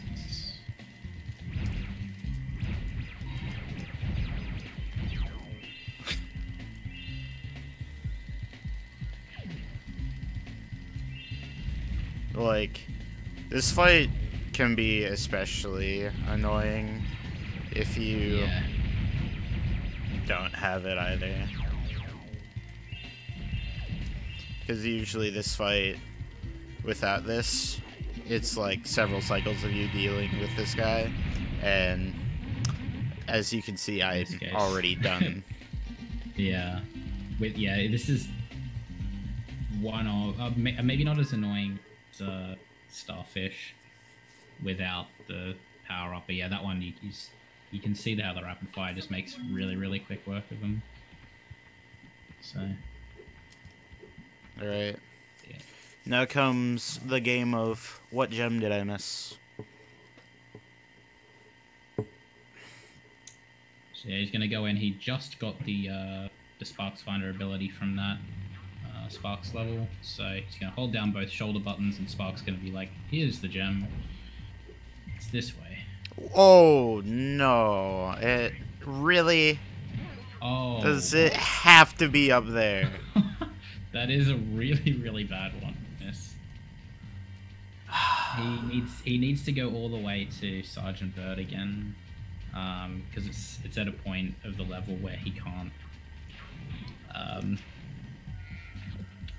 get to with Spyro, so he needs to go get Sergeant Bird, which is all the way over here, and then he has to go all the way back to get the gem. I'm ready. Which is a bit of a shame. I don't need Sergeant Bird. There were ways for me to get it, but I could have, but no. yeah. It's just easy to say you don't need Sergeant Bird.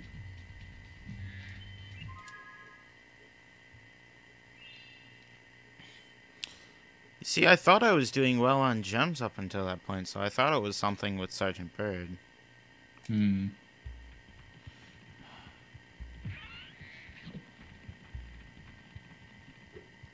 Yeah, okay, Wally. Wally, we already said we know. Can you please let it go?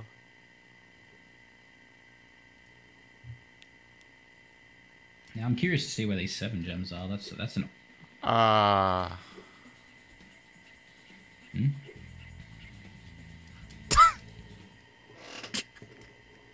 Oh my god. Oh. They're in... I didn't get all of the gems in the tunnel. Is it the ones I said I didn't? The ones that you're like, I don't know if you got. I'm like, I pretty much always get them. I fucking knew it. I knew it. You went too fast through that tunnel.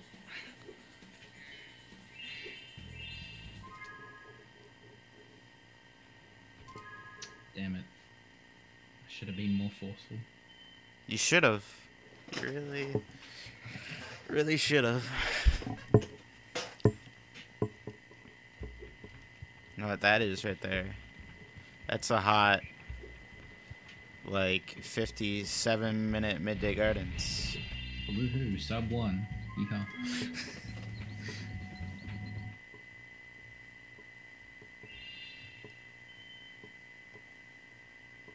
Alright, have a good night, Fendel. And thanks for the good luck.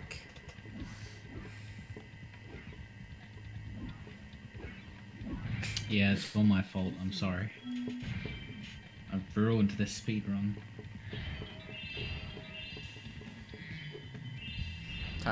This is the longest homeworld in the run. Yeah.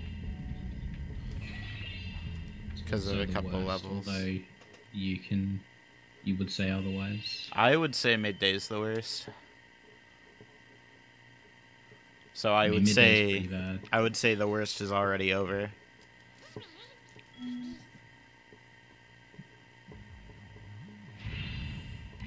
Yeah, I can see like this. It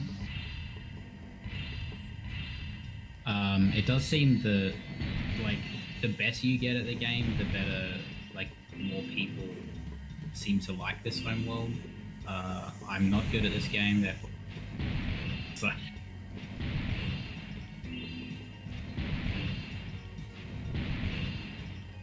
So yeah, with the sniffer, I'm sure you can probably hear that very loud. Yeah. So the hitboxes for the beehives extend underneath the beehives a little bit. You're supposed to go through the beehives, of course, but if you hit like the very center underneath, you will actually trigger them, making it so you don't have to spend near as much time going by them. You can also get charges off of them, which I badly represented right there.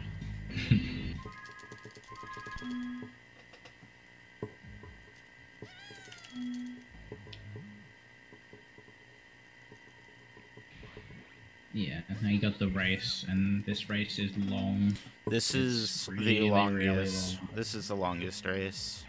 Yeah, I really don't like this. This speedway is like probably I think it's the worst, just because this race is just so long. I still dislike Mushroom more, but that's just me. Yeah. I'm not a fan of Mushroom either, but this is just, I just can't do this, man. Like, I'm kind of fine with this one because at least it's like easy. Like, it's really hard to fail Honey Speedway. No, the best part of the game is coming up in just a second.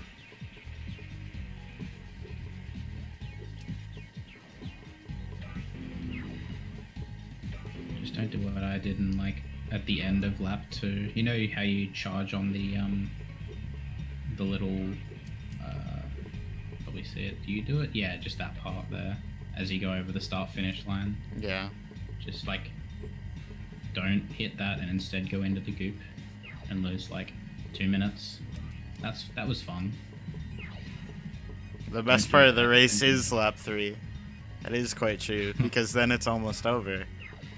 Yeah.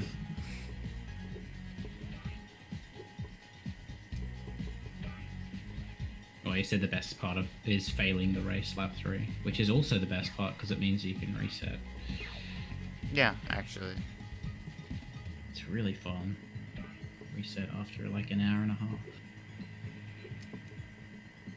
Yeah, it's, as you can see, like, it's still only on lap 2 and 140 in. It's very long.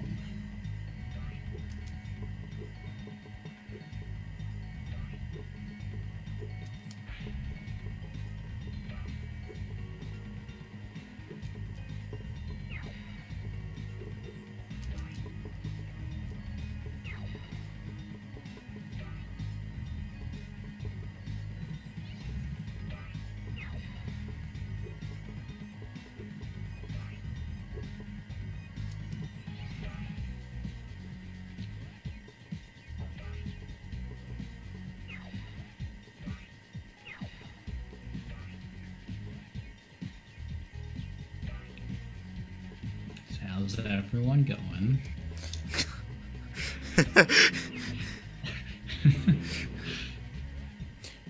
Right, I suppose this is a live stream, isn't it? Yeah. Have to actually be entertaining? What? What?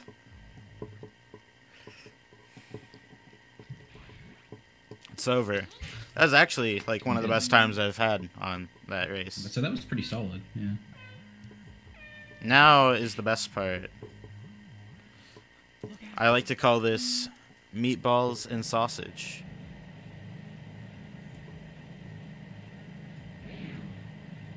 Yep. Yeah, I'm okay, Joe. I'm okay.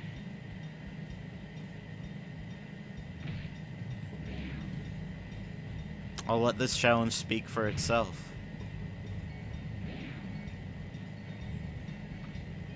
You can just tell from the masterful work. This challenge is like no other. There's one thing worth pointing out is, like, some of the hits he's taking are intentional. You can take up to... I actually don't even know how many hits it is, but... You can take up to, I think, 6. 6, yeah. I usually take 5. Yeah, if you take 5 hits, I think they crash, like, a little bit sooner at the end of the UFO. You can so also... you're gonna try and take 5 hits. You can also screw up the UFO by getting a 6th one at a certain time, and then the UFO will just kind of wig out. I'm not saying that. It can get kind of weird. Spyro. This is a pretty fun level.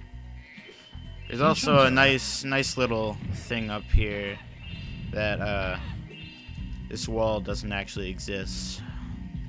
Oh yeah, shoutouts to 2. Dude, that was amazing. Let's see if I can back this up. Nope. Oh, rip. Nice walk, Roxy. Yeah, so occasionally if you're, like, coming in from out of bounds through through a wall, because walls obviously only work one way. Occasionally it can kind of give you a proxy in the sense it just sort of pushes you forward a little bit. And yeah, it kind of just made him Yeah, there it and screwed not me make up. It's a bit annoying. Yeah. Ideally, you'd want to get that because it pushes you. In that instance, you didn't want that at all.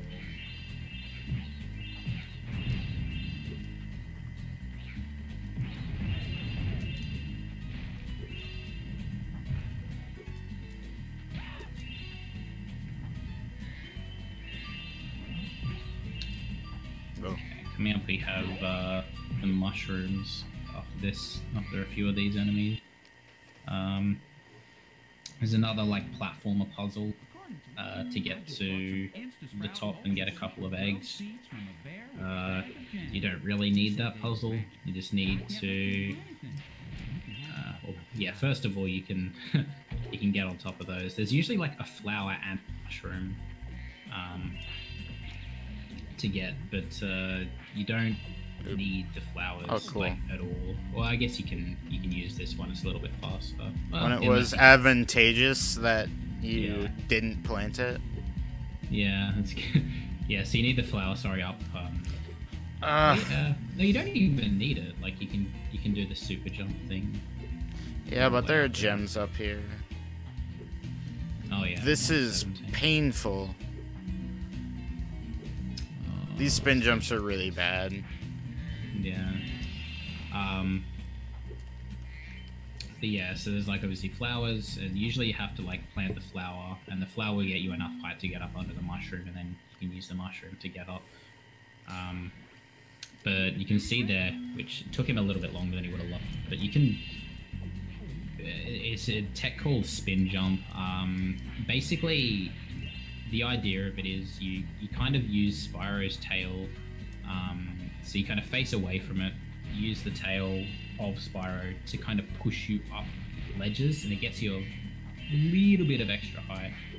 So as long as like Spyro's tail is up the ledge, you can kind of slide the rest of Spyro up onto the ledge, and it makes these jumps kind of just barely possible. Which he'll do it again. In very similar fashion, albeit. Yeah. Okay. How did that one Oh wow, not that one, work? that one should have worked, yeah. This is to make up for the one that I had the other day that should not have worked. By making these patched. Dude. There we go, finally. I feel like you're turning a little too early. I probably was. Yeah. I find like you have a lot more success if you kind of wait until you're at the peak of the jump before you start turning. Whereas like you're kind of jumping and then turning pretty quickly. But, I don't know. I spent a lot of time practicing spin jumps because I was bad at them, so... I'm usually not that bad. Hmm. Okay. Nice ladder grab. Yeah, ladders in Spyro games are pretty infamously bad in general.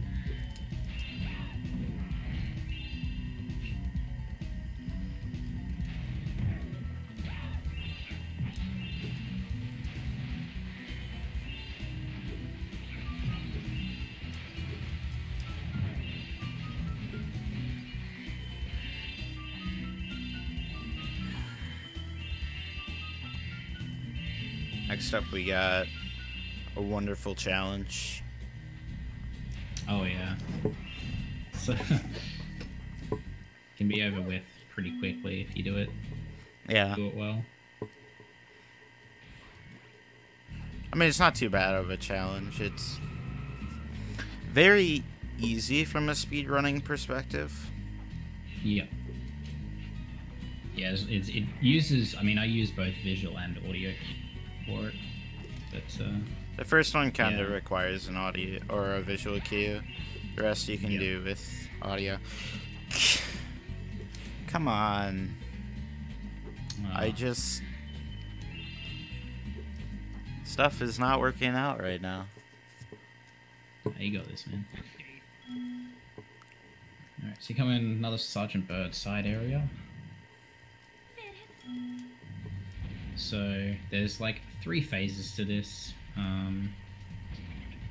Got first part is you just gotta shoot 5 of the cat wizards. And if you time it well, you can shoot them as they come out of the little cave there. The first one is actually the hardest. After you hit the first one, you can kind of use visual and audio cues to hit the rest of them. But yeah, the first one is a little bit harder because you're not like right up there as the first one's coming out. So your second phase you got to do 10, and then the third phase is 10. But the floor is you can't touch the floor, which makes no difference basically. Yeah, haven't really touched the floor anyway.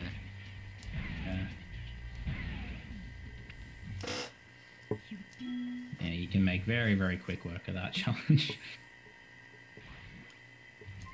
And now we get to make our return trip through the level because there's a mystery jar. There's another mystery jar. Yeah, it's worth pointing out in that challenge as well. Like, even though you could see the cat, the wizards appear, they don't have like a hitbox you can shoot until they're like actually flying out of it at an angle. So yeah, it's why you have to time it. You can't just like spam and fire. Yeah. But the floor wasn't lava. Like, lava is red. It was clearly not red. That's why I didn't say the floor is lava. I was going to, and I stopped myself.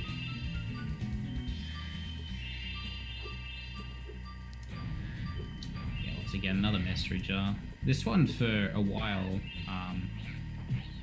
didn't 100% understand how it worked, because occasionally with mystery jars, if you hit them from, like, well, it's known now, but if you hit them from too far away, so if you're like at a certain distance away, if you're like too far away when you hit it with the fireball, when you get to this final mystery jar, it'll pop, but no gems will come out at all. So it was found semi-recently by a guy named Drash that we thought it was like you had to look at the mystery jar every time you hit it, but it's all about how far you are away from the mystery jar as you shoot it. Entirely proximity.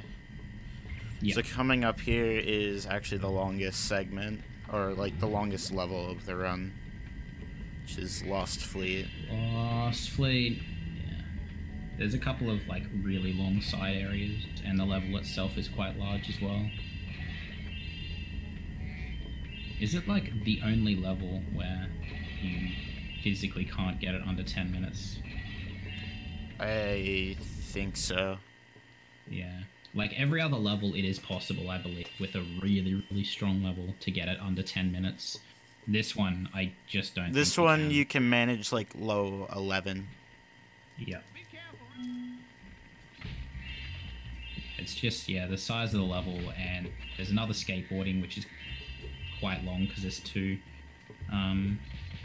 races, and the races themselves are not like super short. And then you've got subs as well, and there's two subs challenges. Those ones aren't too bad, but yeah, like just together it adds up to a very, very, very long.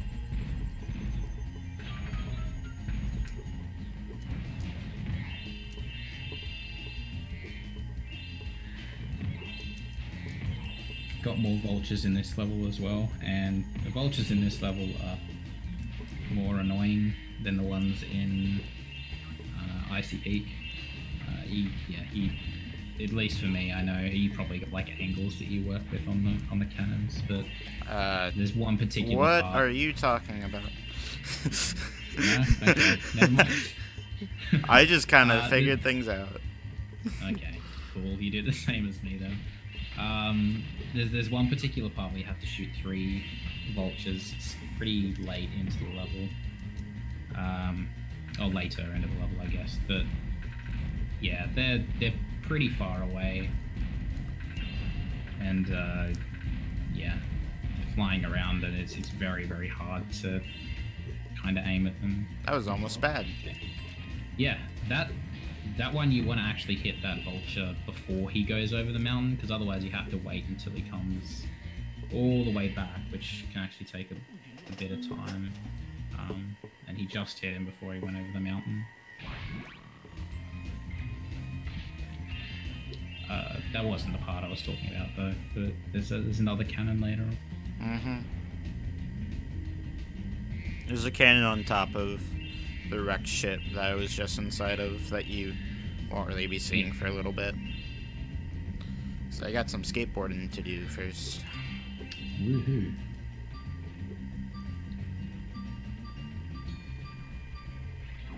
Before that, I got a bunch of gems to grab underneath some acid. Also, this is an invincibility power-up. I think this is the first time that shows up. Maybe the only time. Oh, yeah. I think it's the only time. And it just allows me to go through this level's gimmick, which is the acid. Yep. Pretty much. In any other category of this game, you would death abuse on the acid, actually, at the end, for a trick called Zombie, but I don't really need to explain it, because it's not in this category. Should, yeah, watch any percent or 100 egg. There's quite a few tricks that you don't see in the max completion category. Yeah, so this is skateboarding. So the first race you race all these other guys. It's quite easy. You want to try and collect gems as you're going along. He won't be collecting all of them because he does have to race Hunter for the second part as well. I mean, I'm gonna try to collect all of them. Yeah, because like the Hunter one is a little harder. It's not that much harder, but it's easier if you have all the gems collected in the first parts. I know I try and do that myself as well.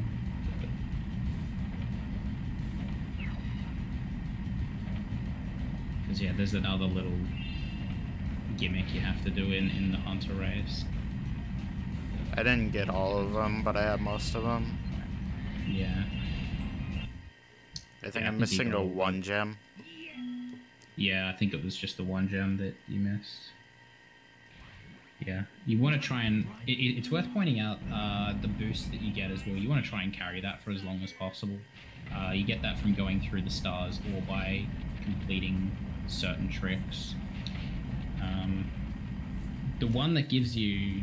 The one that he's doing a lot of, which gives you a lot of boost, is called a nasty... It's Nasty Nork, isn't it? Yeah, I'm doing Nasty Norks.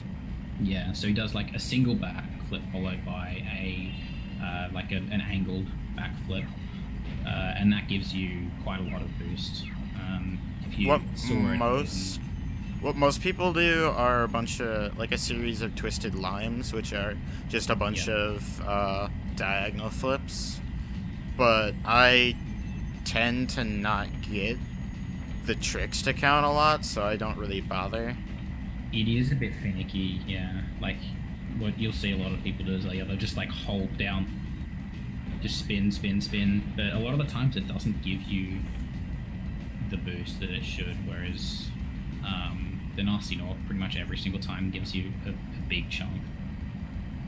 But yeah, the gimmick that's in this level is that you have to destroy all the crabs as well, while also beating Hunter. So you kind of have to, go out of your way to hit the crabs. But Hunter can destroy some of them himself. I was also being kind of careful to stay away from some of the walls because checkpoints can be kind of bad. There is a chance that you can just straight up miss a checkpoint in the lap because of it, and then the game will think that you're actually further back than you are, causing you to lose the race. I don't think I've ever had that happen. You don't want it to. Unsurprisingly. Good thing he didn't fall down there.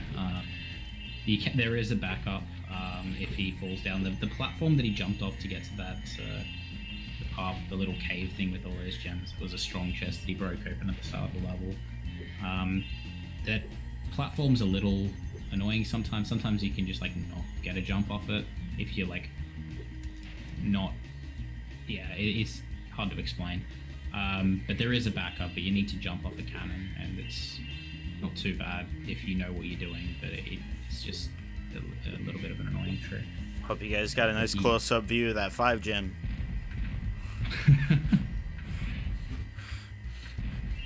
Because I'm pretty sure that was the only thing that was on screen there for a moment. This is the cannon that I was talking about with vultures as well. These vultures suck. They're quite far away, so like you have to try and lead your shots to hit them, and depth perception is a thing, and because I know personally my depth perception is non-existent, it's like impossible to hit them. Like that wasn't awful, terrible. It wasn't great, but it wasn't awful. Yeah. I think someone, if you're asking what 117% is, it is the max percent completion for this game. Once you get 100% of everything, a bonus level opens up called Super Bonus Round, which has the final 17%. Yeah, this is actually the RNG manipulation for the Bait and Kaidos run. Nice. Oh, crap. Yeah, it's gonna save 24 hours. I was trying to set up some double kills, or like a double kill there, and also a no-scope. Yeah. And I think I did get a no-scope there, actually. Yeah, so these subs, there is actually a route for both the subs that you can use. They have kind of predictable-ish movement, so you can kind of like lure them where you want them to go if you set it up correctly. They will do the same thing every time if you do the same thing every time. Exactly, yeah. If you mess up starting it, like if you mess setting it up though, like right at the start, you kind of mess everything up. Yeah. It makes it very difficult, yeah.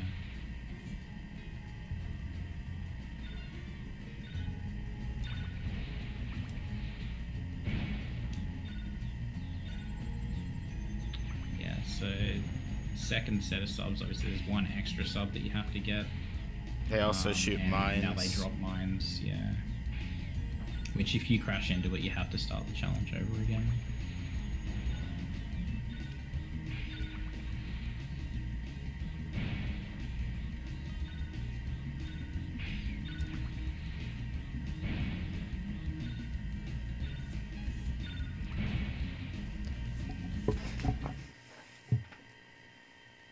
No suicide sub. Dang. Yeah, so there's a thing you can do in there. It's not consistent, but you can like turn around into one of the mines he's just dropped and kill himself. So it's pretty funny. I missed a 5 back there. Yeah, you did. I was gonna point it out, but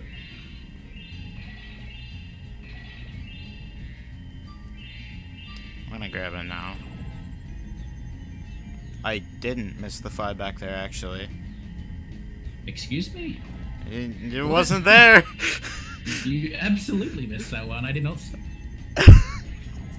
I don't know. Okay. That's fine, I guess. Good job, Sparks, for being more on it than I am.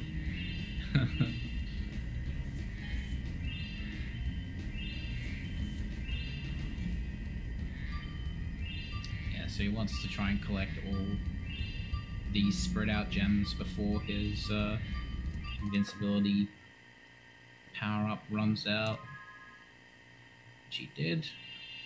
Just don't do what Some Spudley people did. do. Yeah. Get zombie because you pause on the exact frame. Exact frame you die. Yeah. That happened to Spudley, and It makes it very annoying to get out of the level. he jumped down as well. So he. Are you shitting me? Did I seriously just do that? That was dumb. I was trying to avoid Zoe's hitbox there, and I definitely did. You did. Yeah, so there's a couple of instances where you'll see him kind of jumping, over Zoe or over characters, kind of in general. If he does that, most of the time it's to avoid a talk box, like an automatic talk box that'd pop up. So if you just kind of jump past it, they'll never speak to you. That one's a little bit more annoying because you got to jump and it's right next to the edge, so you just kind of charge down. At least one spin jump went well. Nice. Okay, so he's going to go out of bounds here to enter the next Next side Bentley's character level. area, Bentley. next side character level. Yeah. Once again, I won't explain that. I already explained it for the last few times, but High octane gameplay where I get to smash things with a club. yep, there is. There There's much actually talk is about some it. special stuff going on during this. There's some camera manipulation that actually I am partially doing right now. Yeah, I think that's. It the starts only as thing. soon as you can see the seals. They're in the second area. Yep. So the seals, yeah, they are on cycles. They are on cycles. They're not on the cycle anymore because Rip. because Yeah. I was Oh my. being stupid. Yeah, That so was like when they come entirely on my fault. screen, their cycle starts. The idea is Oh, there's hey. 3 seals that you have to. Cycle's still good. Cycle's really good.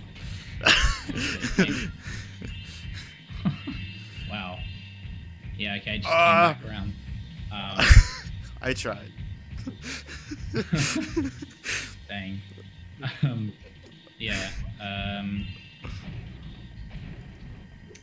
You want to kind of set them up so that they're throwing the snowball as you get there, so that way you can like send it back at them to kill them to advance Bartholomew here. And that's what the manipulation supposed to do. World record proxy. Nice. Yeah, that's not fast, but it's cool. Yeah, I thought what he I'd did show it there off. actually, he skipped a part where he would normally have to like use his he twirls his club to shoot a snowball at the gong, which then allows you to access that next area. But he sort of hit the gong with his club from like the lower platform, and what that does is he actually kind of gets stuck in the floor. Double vase as Normally you well. can- Oh man. Oh, dude, this is it. Yeah, so he gets stuck in the floor, and normally you can just like sort of jump out of it, and that's what most people do. But if you just like hold forward into it, you just get shot out at a really, really high rate. Again, game thinks you're not supposed to be in there, which you're not, so it just sort of shoots you out. And yeah, it's not fast in any way, but it's cool. Yeah, it actually loses like 6 or 7 seconds. But it looks funny. And this is a marathon, so I don't really care.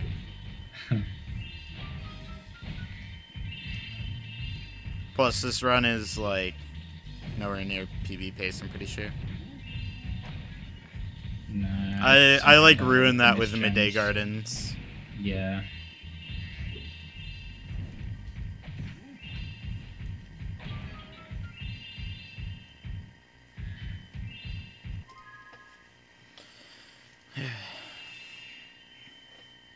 Neat.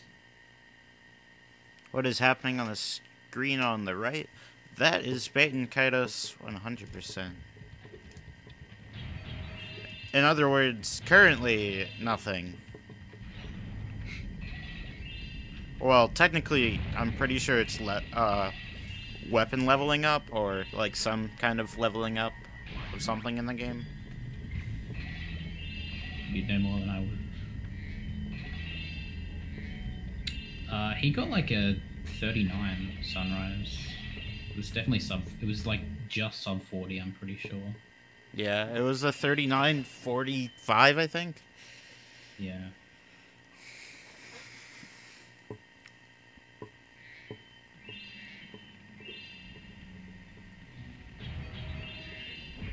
So now we have fireworks. Ooh. It's okay. There's consistent Agent Spyro now. Do you actually go for it? Yeah, I do consistent Agent Spyro. It's really easy. Huh. Okay. So that's cool. I guess I can explain it when I get to it. Yeah. It's probably not worth explaining now without seeing it.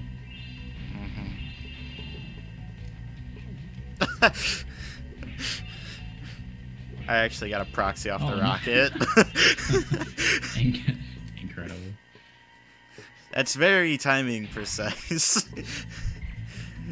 To get thrown up by the rockets. What's even more timing precise that I don't expect to get is something that we like to call a broken neck glitch. Oh, yeah. I got that while I was practicing the other day, actually. I was running around in Ninja HQ with my head upside down. It looks like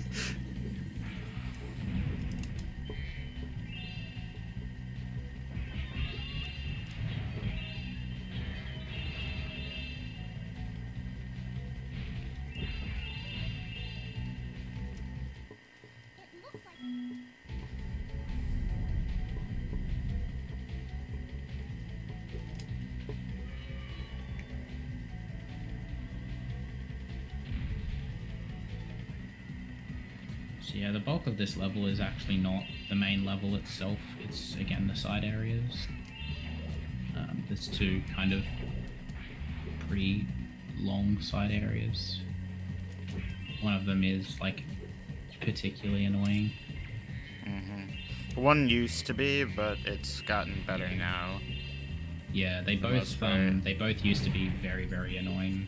One of them's been made easier with pretty trivial with a really neat trick. That I can get later. Oh, That's the first time I've missed that 2 in a while. That 2 Yeah. consistently drops off the cliff there. So you want to try to grab it as it's flying out of the strong chest. Yeah, it's not too slow to get at the end of, right at the end, but yeah. There's some subtle manipulation right there of the bomb enemies by hiding behind the wall. It causes them to start moving. Yeah, because like if they're looking at you, if they're looking at you, then you have to run behind them and then flame them. It's just annoying. But if you do like a small manip there, it causes them to start walking. You can flame them. Okay. All right.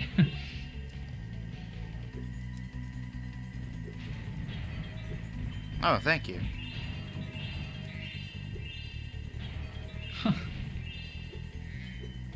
I shouldn't have flamed there. The ninjas kind of have an interesting thing where they'll actually avoid your flames. So it's best not to flame charge them. Yeah, you want to just charge through them. Just makes it a bit easier.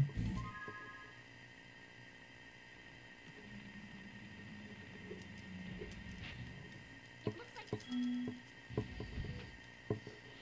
Alright, coming up now we have the quote Agent 9 section of like a subsection where you are supposed to play as Agent 9. I actually fucked it up. You missed it? Yep. No. Well, I mean, you can show off the other tech, I guess. So there's a lot of...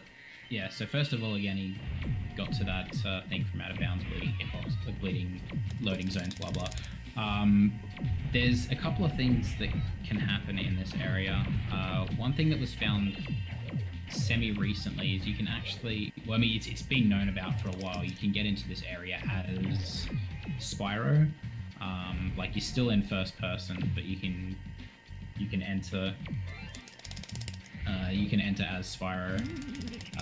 It was... For the longest time, it was just like... You hold charge and you just mash the heck out of Star. And hopefully you pause on the frame. I'm pretty sure... I don't know if it's actually frame perfect. It feels frame perfect. Where you pause on a frame that allows you to pause before you speak to... as Spyro, before you speak to Agent 9. And it allows you to like run past his talk box, and then if you death abuse by spin jumping out of the area, you actually spawn into this area as Spyro, and it saves a lot of time in 1.17 just because the movement is a little bit funky as Agent 9 here. And he walks quite slowly, but obviously with Spyro you can just hold down charge and you just collect everything. Very recently it was found there is a way to unplug and then replug your controller into the console that gives you the pause consistently every single time.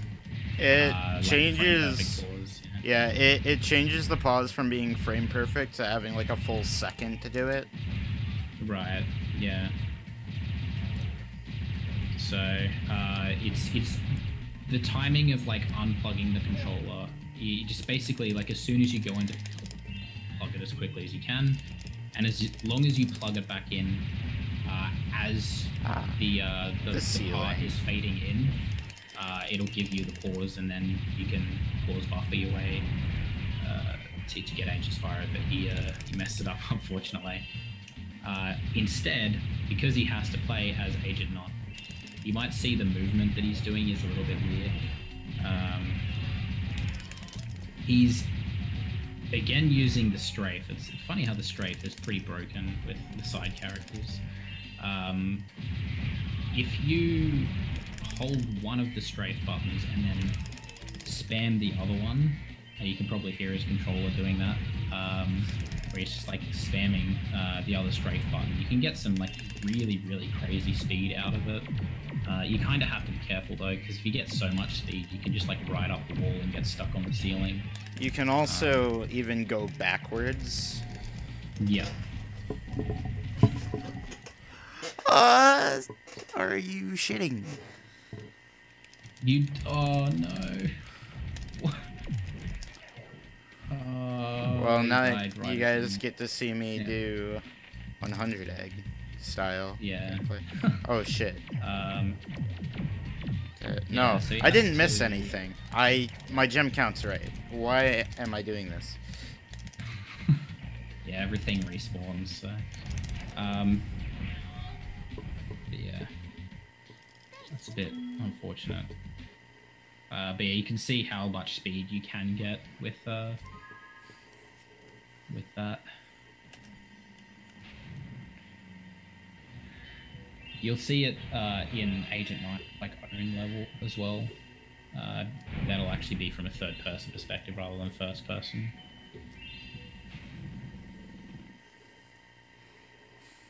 So now we have...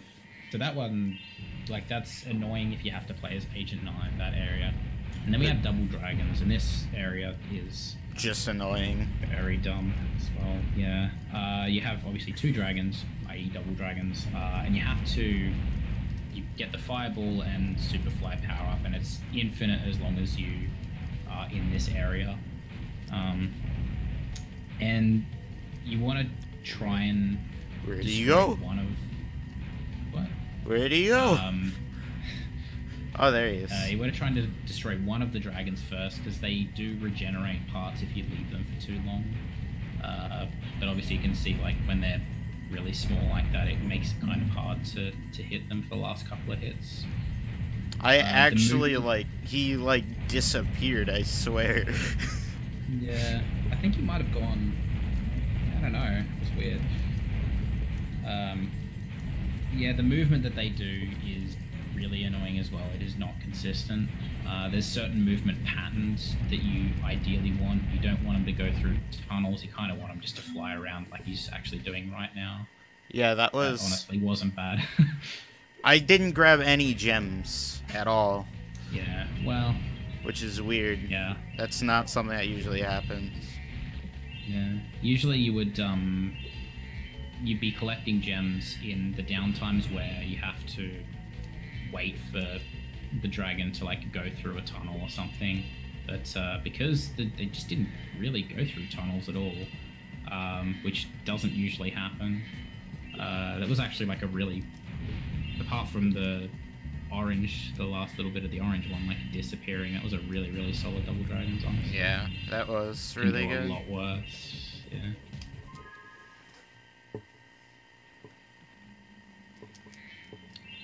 Yeah. You might see him, like, yeah, pause right at the end. Oh my goodness. Wait, It's okay. what are you doing? Like at the RNG end minute of, for boxing. You know, at the end of an area, like when he thinks he's collected all the gems, a lot of the times he'll like stand still and he'll kind of just like use the sparks finder very briefly to make sure he hasn't missed anything. Which is why you saw him just sort of stand still after getting the last gem and drop double dragons. He was just like checking to make sure sparks wasn't pointing at another one. It's just kind of for safety's sake. Yep. Alright, now we come to a level that has a very, like, that's very, actually, like a very good level, ruined by one thing. Yep. This level, like, the actual route itself is actually a lot of fun, but there Frozen is... Altars is like a really good level. I really, really enjoy. you enjoy all of it except for about 2 minutes. Yep. Wow. Okay. Did you make it? Oh my god. All right, sure. Another dead body proxy. Just kind of similar vein to the one in Sunnyville back at the start of the game. Just to get those 3 gems up the top, he went a bit more than normal, and that's because he actually charged into it probably a little too far into the mammoth, so he got shot forward rather than up. But he still had enough height to make it. Saves a little bit of time towards later parts of the level. Okay. What the fuck? What are you... You're just getting proxies off everything. You've had, like, the rocket proxy. You've had one off that enemy. You've had... What else? You had a wall proxy in... In Charmed Ridge? Yeah. I don't know what's going on.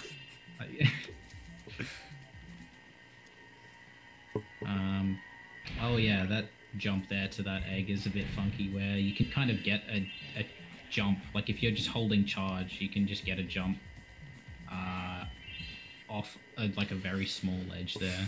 So you just like hold charge and jump, and you can get a second jump to get to that egg. And now we have this. I had some great practice earlier today. I ended up sending a message to Mart earlier saying that I had very good practice. I actually failed the second round of boxing 3 times.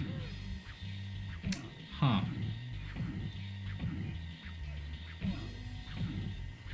Because I got such bad RNG where he was constantly punching me. That's, yeah. Yeah, so the most consistent method for this, as he said, there's RNG with like how much, like what the opponent, what the Yeti will do, whether he'll block, whether he'll attack. And if he hits you, he can just chain attacks and just keep hitting you over and over and over. Similarly, he can also just block and just keep blocking all of your jabs. But you can see the like, Wed's only hitting jab. There's a couple of attacks you can do, but the jab is, yeah, you kind of time the jabs. It's very, very hard to explain, but he's sort of trying to time the jabs to maximize the amount of hits on the Yeti, and just kind of hoping he lands as many hits as possible. You can get one round in the second boxing, but it is quite hard, and it relies a lot on RNG, which he probably won't get, as Yeti's being a jerk. Yeah, he's being a jerk. He's blocking a lot, and yeah, he's swinging like immediately. I'm pretty sure the Yeti, like, Sometimes he'll absolutely cheat. He'll throw like an uppercut and then immediately retaliate with a second uppercut. yeah, like he's actually hitting for, like, or swinging than you can. So they make it unfair. He also has iframes when he does haymakers sometimes, making it so that you'll obviously punch him in the face while he's rooting for an attack. Like that. Yeah. You know what? I'll take it. I didn't lose, so I don't really care right now. Yeah. Now you get to see Bentley dance in victory.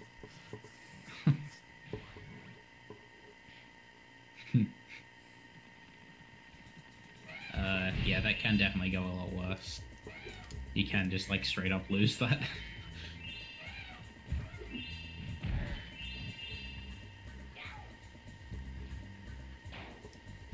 Yeah, apart from that, the level's mostly okay. I'm not the biggest fan of cat hockey, but otherwise, yeah, this level's really nice. I actually like cat hockey, so... I don't know, ice physics are bad. Ice physics are bad, but... I don't know. There's just something about it. I challenged him. Great. Another small, yeah, it's another bit of RNG here. It's less prevalent, but obviously you have to get 5 cats into your goal, and it's, you know, random where the cats will sort of go until you, I guess, ice breath them into your goal, and it's random what the opponent will do as well. Sometimes he can just go like and yeah, it'll be really crazy. Also, it's just not a bad cat hockey. That was a really, really good cat hockey. That was incredible, dude. Wow. Yeah, like he only got 1. That's, Thanks for helping. yeah, and you got all 5. That was very, very fast. It can go a lot worse than that. Like, that's easily, like, top 3 for me. The best one I've ever had gave me a quad goal where I got 4 cats at the same Oh time. my goodness.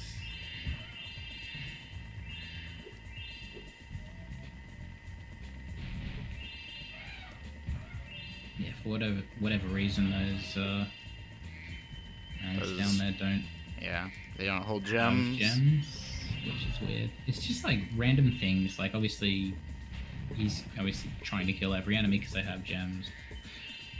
But just occasionally you see random enemies that just don't have gems, and it's very weird.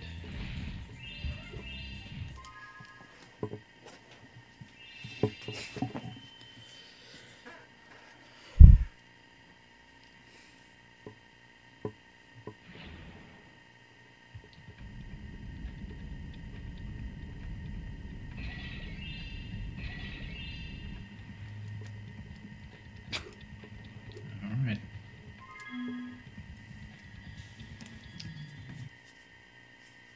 Third boss. This boss is Terrible. pretty much entirely reliant on RNG, Terrible. to say the least. It's bad. It's a bad boss. It's not hard. It's like really quite easy, but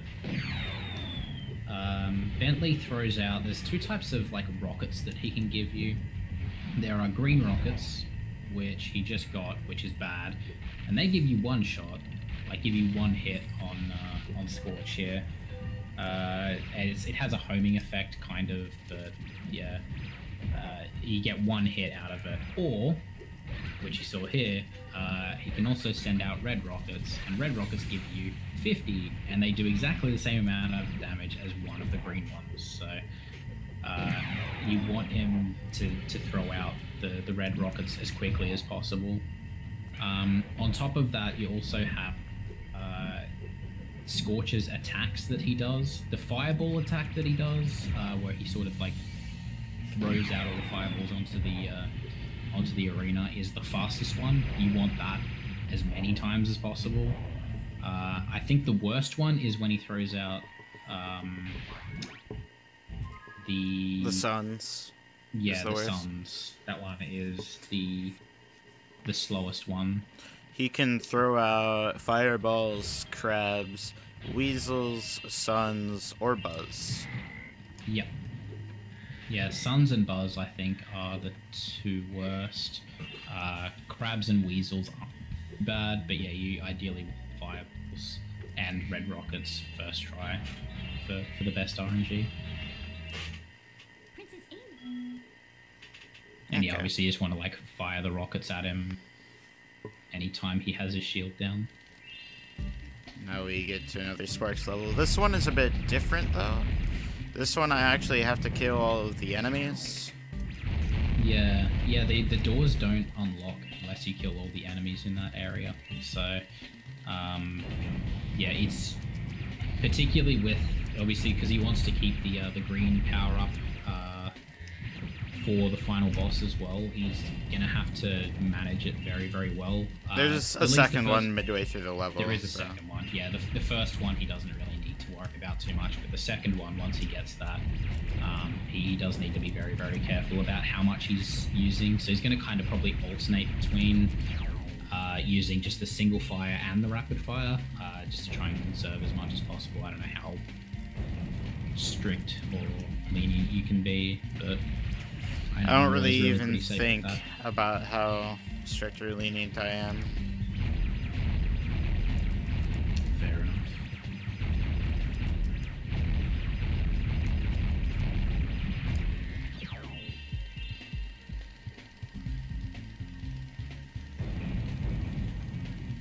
It's one thing I probably should point out, because it's not something I realized first either. It, like in Sparks levels, again using the strafe buttons, very, very useful. Where you can kind of like sit and fire in one direction while holding kind of both the strafe buttons. It just sort of like strafe back and whatever direction that you're pressing on the D-pad. If you're not holding the strafe buttons, Sparks will turn and weave, like you can see. See he's doing now. So the strafe buttons are really, really useful for getting rid of enemies where you're shooting stuff. You don't want to pick up that power up because that will overwrite what power up you have, and you. Yeah, and I will get blue mines if I get those. I will get 10 mines, and I don't really want that. No, the mines. The mines are good for like taking out a small area of like big things, but you really. Some no people power up really as good as it. Some people like actually picking up the blue power up right before picking up the second green power up. Yeah, I know Svanny does that as well. I can see that being kind of useful. Yeah, you definitely don't want to pick it up after you've gotten that green power up, because that does make this final little area pretty slow. It's pretty good. Starfish though, and then you got boss.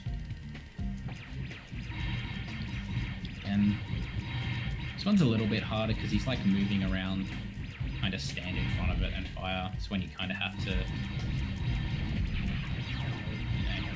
change your angle as he's running around, and then he breaks into two, and then you can kind of just spam it. Nice ammo conservation. Yeah, exactly. That one, you kind of need a decent amount of the 300 ammo. You can see he went in with, I think, a little under 200 going into it, and he used almost all of it for that boss. So it's that one in particular, it's ideal to have a lot of ammo for it if you can.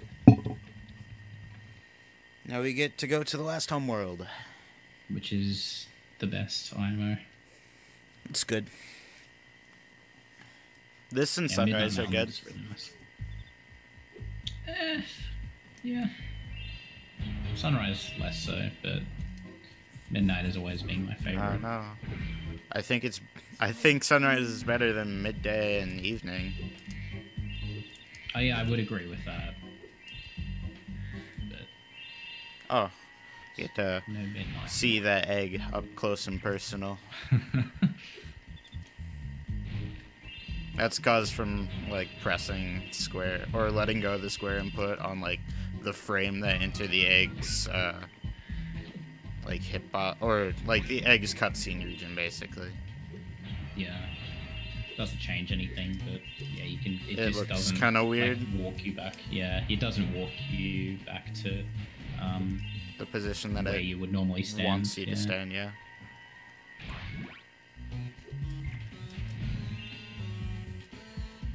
Now it's time to fight the Sorceress. Mhm. You did it.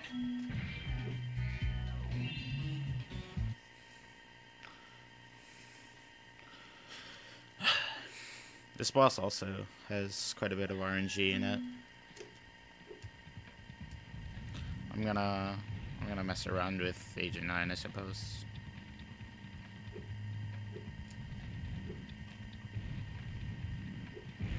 Okay.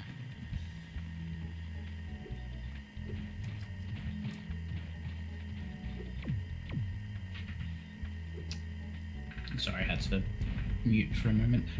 Yeah, so Sorceress is kind of dumb. I'm not the best person to explain how this fight works. There's Jeremy Thompson has gone into a lot of depth finding out exactly how this fight works. There are certain patterns that it's all very complicated. Yeah.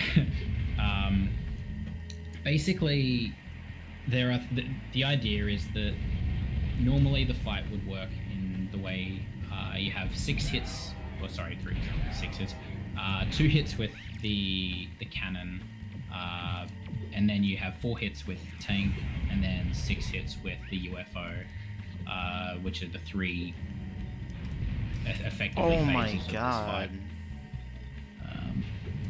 Oh yeah. So like once you get 2 hits of the cannon, it will then start dropping tanks. Once you get the 4 hits, and on the tank, it'll start dropping UFOs until you beat Sorceress.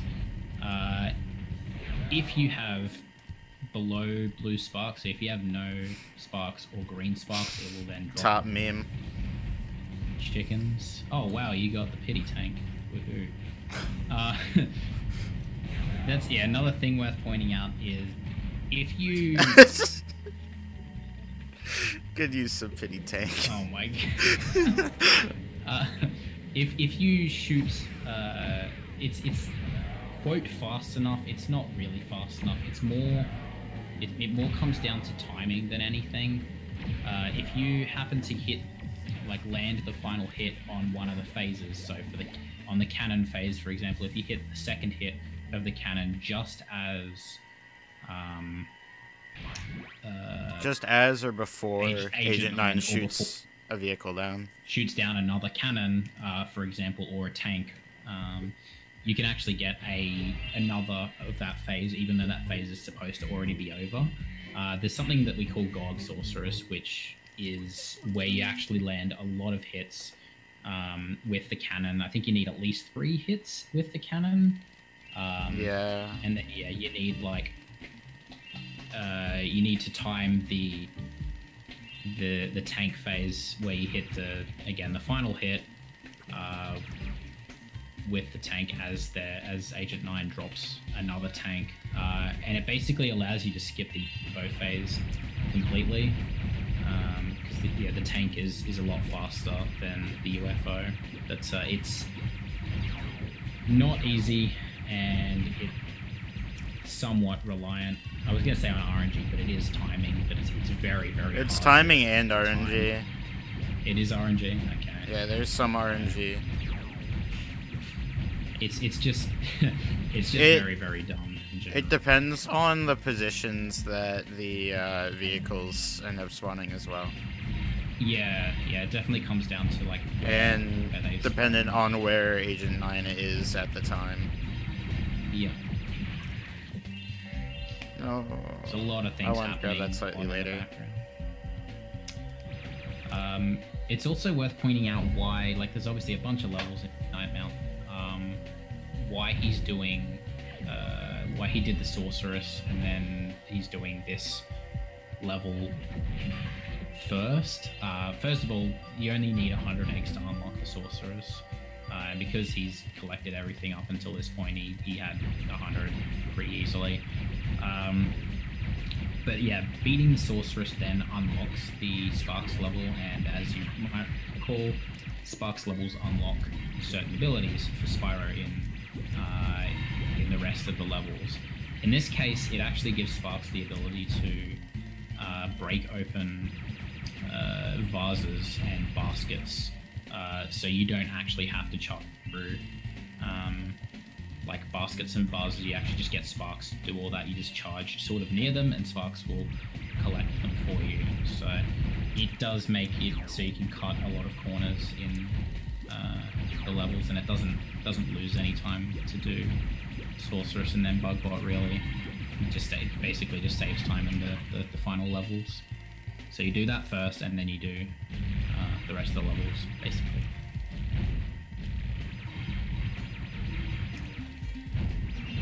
Yeah, this is Bugbot. This one, again, he's going to try and conserve his ammo as best he can. I've used pretty much all the ammo that I should be allowing myself.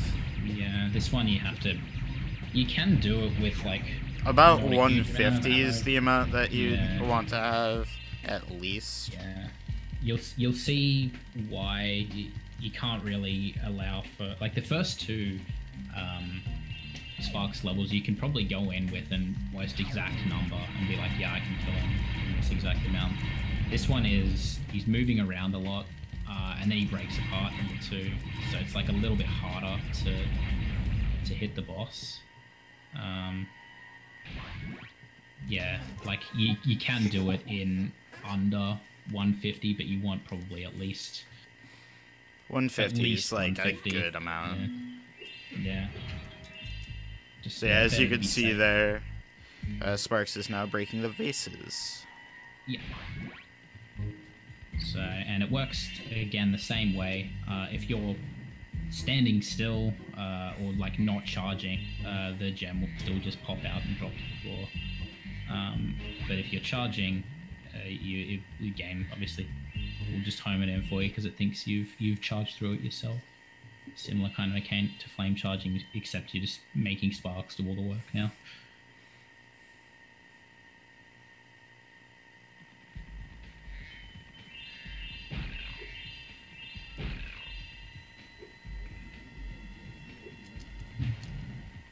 So now we got Crimson Chin.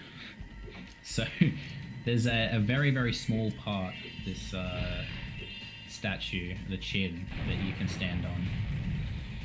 And it allows you to skip directly to the end of the level. Again, Spyro games like to make all of their levels in a circle, put like the ending of the level pretty much right next to the start, but just slightly up a little ledge that you're not supposed to be able to get up. So if you can just kind of get that little bit of extra height, you can go straight to the end of the level.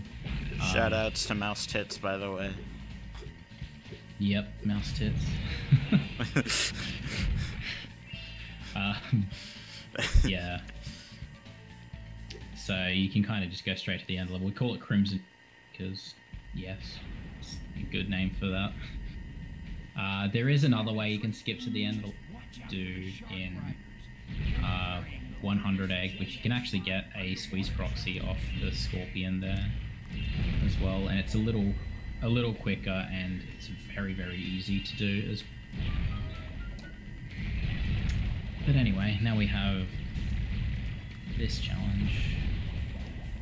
Have to destroy all the sharks. The manta ray thing that you're on it's very twitchy. So you kind of it's at first it's like really hard to control the turns. You know, yeah, like I said, it's just very twitchy is kind of the best word I can use. But yeah, you want to just like shoot all these sharks and get all the gems, ideally. So you want to get all the gems and then fire on the last shark. Swim through to collect any extras that you missed. Ah, dang, I missed some gems. Oh, well, rip.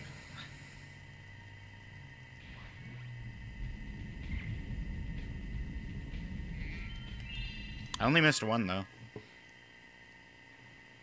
That's not so bad. And there is actually a route for that because the sharks move in a consistent manner, but I haven't actually practiced that enough to actually know how to do the route well. Yeah, So, I know there is a route, but for, it was always just like, I don't like it. Like, For that being completely improvised, that was actually really good. yeah, for sure. Your shots were pretty on point. It's not the easiest thing in the world. With, Yeah, usually I'm a that easy. terrible shot on that manta. Mm.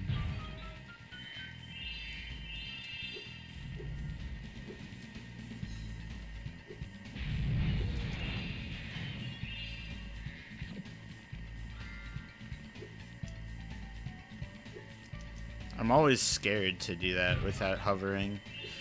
Oh, That yeah, that I hand, always- that hand there, its hitbox is actually like its physical textures are actually misplaced to the side of where they're supposed to be. Hi, Spyro. Yeah, so like you'll see most people. Yeah, the hitbox is not what it should be. So him not hovering means he was pretty confident in the jump there.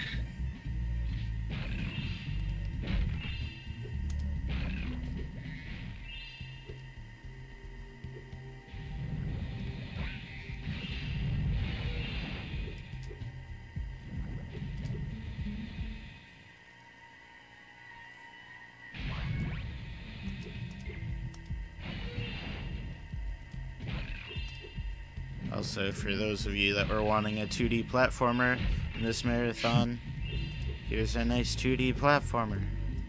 There was probably some 2D platforming at one point.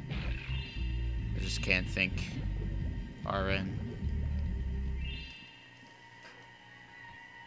Most 2D platformers aren't that long though, so Yeah.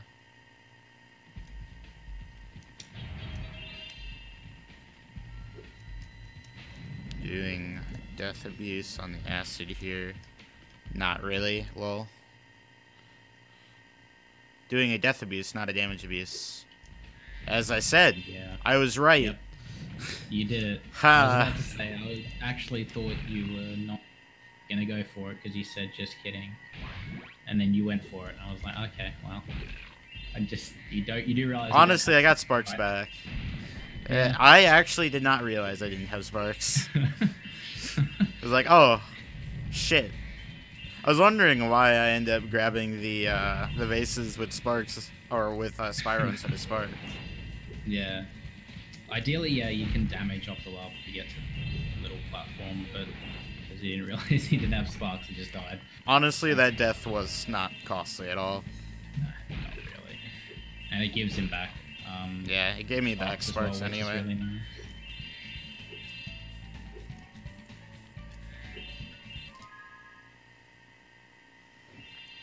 Oh, you don't do the head bash thing to get those 2 gems. Get what, 2 gems? The 2 gems on the hand, the 2 and the 1. It's Oh. like a head bash thing. You head bash and Sparks picks them up. No? No, I didn't even think about that. Oh, well. Also, that was in the wrong order, but that shouldn't really matter. Actually, I did this entire thing backwards. Because now I'm grabbing these. Oh, wow, yeah. Oh, you haven't got these yet. Yeah, that's...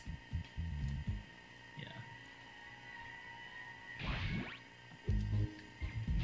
It's fine, that's pretty minimal. Yeah.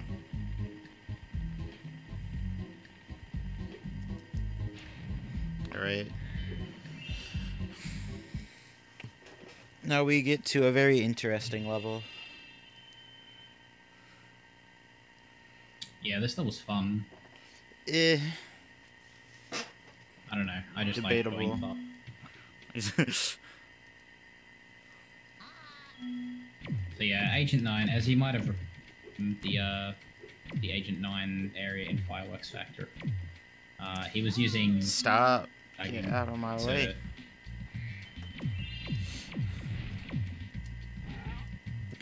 I saw that coming right at me.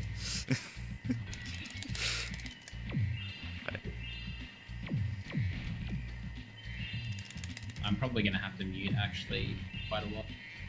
It's Oh, like really close. okay. Yeah. I'll try and talk right now. Okay. So yeah, the entire purpose of this level is to get the professor back to his lab, or to get him to the end of the level. And the level has been overrun by Rhinox. So you're going around as this monkey who's hopped up on speed.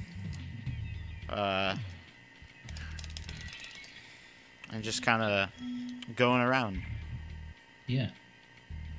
So, Seems sorry, right. the lawnmower was like right next to my door, so it's really Oh. yeah. But yeah, so it's pretty much like you have to go through the level as intended, you know, clear the enemies and it unlocks the next area. But yeah, you can see in a similar vein, if you're like holding one strafe button and spamming the other strafe button, you have to be holding a diagonal angle work, which is why you'll see him sort of darting left and right, because you have to sort of go on diagonals for this to get any sort of speed out of it. But obviously you can go quite a lot faster. Just normal walking speed, which is pretty slow. So you want to try and do that as much as possible. There's going to be a trick right at the end of the level as well, which uses that to get quite a lot of speed. It's pretty important. I'm not a huge fan of the trick.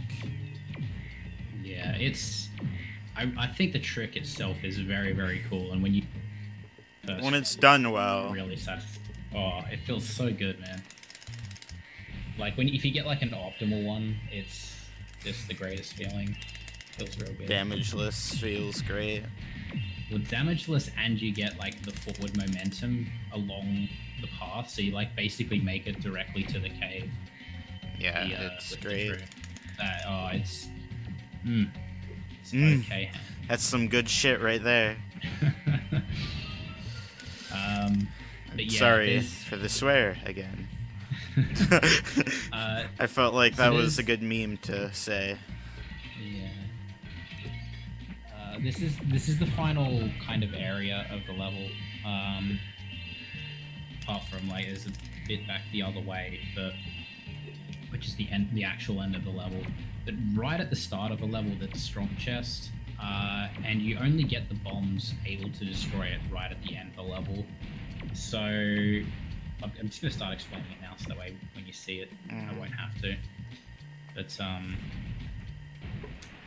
yeah. Oh, actually, see, we get the dupe first. I did. Hey, got the dupe. I was like kind of aiming for that spot actually to get the dupe. Yeah, so if you stand in the right, you can. The game basically. The game gives you that egg twice in quotes. It gives it to you twice. I don't know exactly how it works. I just know it's position based. You've already started the egg cutscene before, and the game tries to start the cutscene again. Right. Yeah. And since you've already started Okay. the cutscene, it already says that you've had the egg, so it just says you've already gotten it, because in the game's eyes you have. Yeah, it changes nothing, but it's cool. But yeah, anyway, the trick coming up it's called front to back. Back to front. No, back to front. Sorry, not front to back. Back to front. I'm thinking of the other way. You can do front to back, but it's quite a bit harder. But yeah, so basically you want to try and get as quickly as you can from the very end of the level to the very start of the level while you have the bombs, because obviously backtracking all the way through the level is very, very slow, even with the speed boost that you have. You can actually see the start of the level right there. So, again, you go in circles. That's typical for me. Oh, yeah. But it's not the easiest trick in the world, because you have so much speed. So he has to go back and get these bombs as well. So he has to go to get the bombs and then try the trick again. The idea is that you have to by the way. Oh, wow, that was really good. That's what I call an optimal one, honestly. But yeah, so basically you want to try and build as much speed as you can, and then you have so much speed, you just carry all that momentum over the gap, and you can go straight back to the start of the level and get that strong chest. But because you have so much speed, and because you have to zigzag on diagonals as well, it just makes it a little bit hard to aim for the right spot. And the first attempt he did, he sort of bounced off the wall and just sent him flying backwards. There's a thing with speed in this game. There's a point that eventually you'll reach a speed cap, and when you reach that speed cap, the game actually overflows on speed. Yeah. So you'll start going backwards. Yeah. You have to be pretty careful. Okay, that was cool.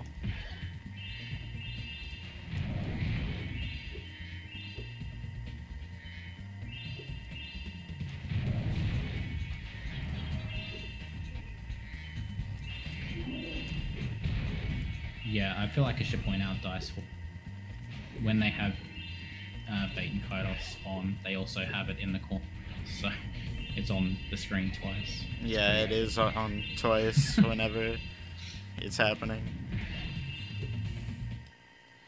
I didn't realize that Baffin's been doing an advent calendar during this. I came into the stream during the start of his thing and I was laughing my butt off.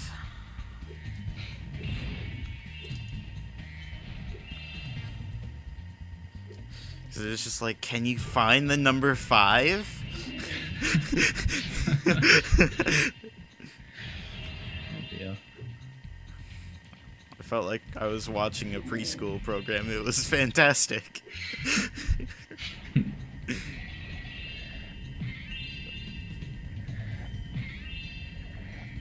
It's this Crystal Islands. I really like this. Just the aesthetic of it is really, really nice. Probably one of my favorite levels. Okay, I wasn't mishearing things. I'm about to say, I'm pretty sure you didn't get that. So this is another swim in air. Because the surface of this water is so close to the edge, there's very little gap between the edge of the land and the edge of the water. You can actually get a swim in air there by if you're holding forward while you're swimming on the edge, you do have to jump. So well, you don't have to, but it's you don't have to. It makes it easier. Yeah. So if you jump and then sort of wait for Spyro to bob up in the water, so you're kind of sitting, you're still in the water plane, but you're sort of up a little bit closer to the surface, holding forward and then press swim at kind of peak. You can swim onto the land like that and get another swim in air, and it make a lot of this easier, particularly that thief in the aeroplane. That is a pain in the butt, that thief, chasing that one around in the plane. If you come at it from the other side, and then just hit it as it's starting to get its egg immediately. You do not want to do that one the intended way. It is Terrible. very, very annoying. 117 in this game means all gems, all eggs, and then everything in the like the bonus level. Super bonus round, yeah, the very last level. So you get 100%, and then it unlocks the final level, which has a final 17%.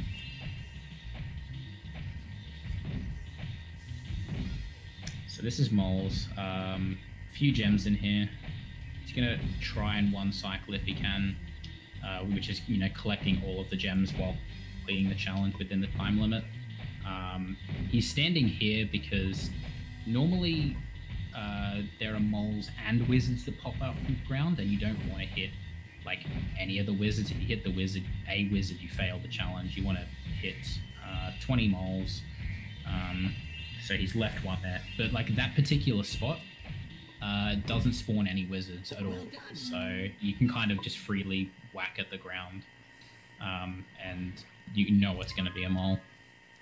But what he did there is he actually had more than enough time once he had 19 collected, last of the gems, and then hit the final one. And so he doesn't have to go back and collect any of the gems after the fact, which is nice.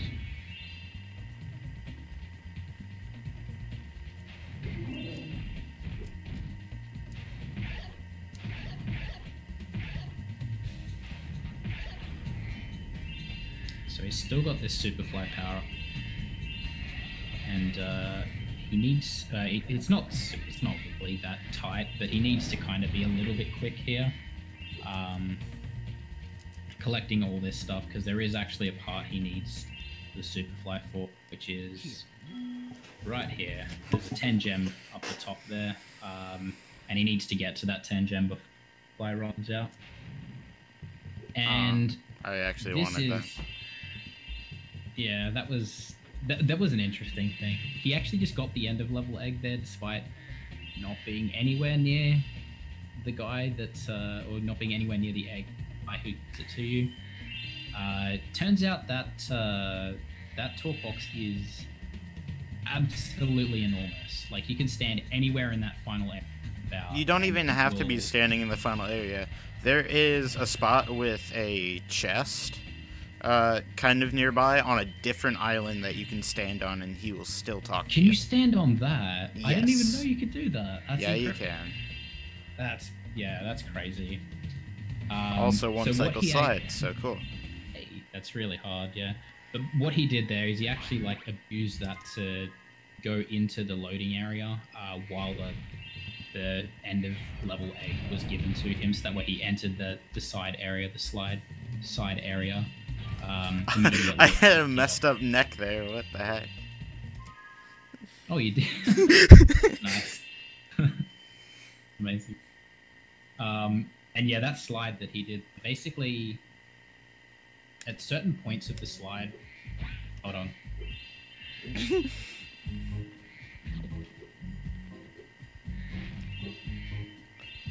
On certain areas of the slide, there are groups of gems that I needed to collect, and Sparks can pick up some of your gems, but chances are if you miss them, he's going to miss them. So you have to like land directly where the gems are at. Otherwise, chances are you're going to have to go down again.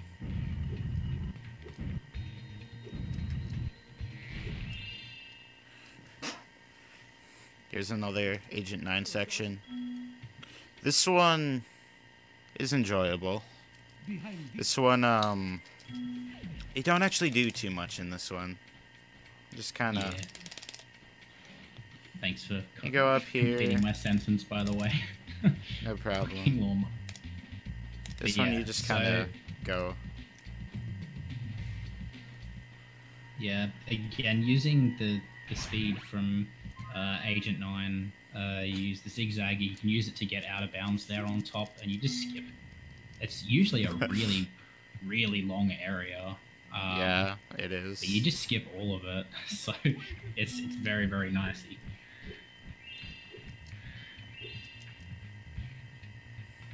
PogChamp. PogChamp slash. PogChamp / even. Alright. Don't do it, game. Okay. Game has a chance of crashing there from too many particles being on the screen.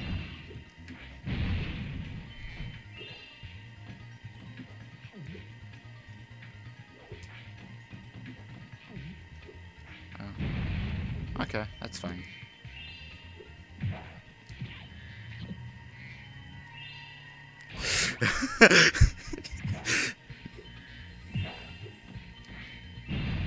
What just happened there? What? Why I was laughing? Yeah. I was looking Sorry, at chat. Oh. Oh, / T. Yeah, I read that. Sorry, yeah, I'm gonna have to mute a lot. I was really close to my door. Going like a couple of hours. Oh, right. You actually have to answer riddles in Haunted Tomb to be able to do things. And, that means I can't really just skip through text. Also, this is notorious for being one of, like, the hardest challenges in casual gameplay. The estimate is a 325. I'm going to be cutting it very close, honestly.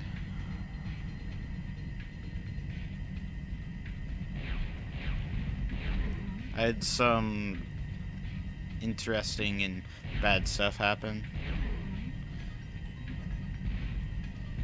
But I'm also doing another game after this, so I can actually bleed some of the time into that.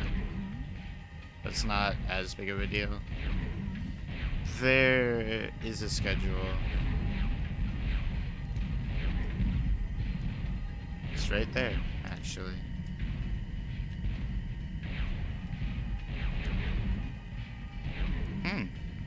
Good tanks too. Yeah, that was really good. That can go very, very wrong. If you allow it to. Don't hit the bug. The guy's bomb there can actually hit that fodder that was sitting there. It can be kind of annoying, especially if you've already thrown your last bomb. Or marshmallows or snowballs, whatever you want to call these. I like calling them marshmallows for some reason. Exploding marshmallows.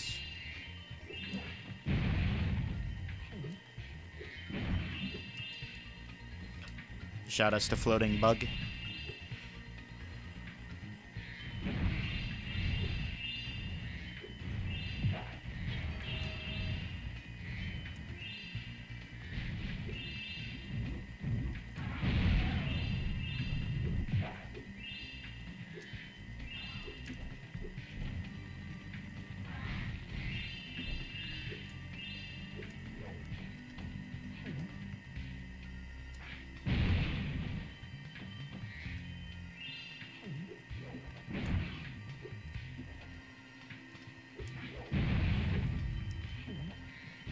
Yes, you can indeed offer me an egg in this trying time. That's actually a really good Haunted Tomb.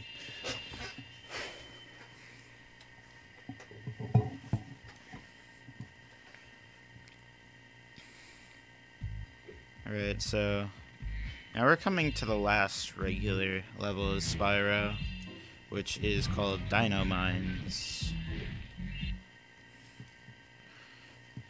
In Dino Mines, you will see a bunch of dinosaurs wearing cowboy stuff. Because, yes. Of course.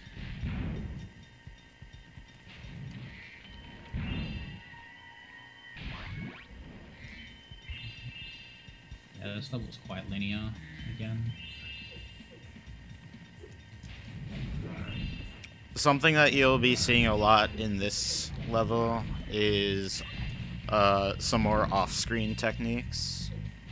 So just not looking at the enemies to make it so that you don't end up... because they can only shoot at you when you're looking at them. Yeah. So a lot of times you just look away. They're a little bit annoying to deal with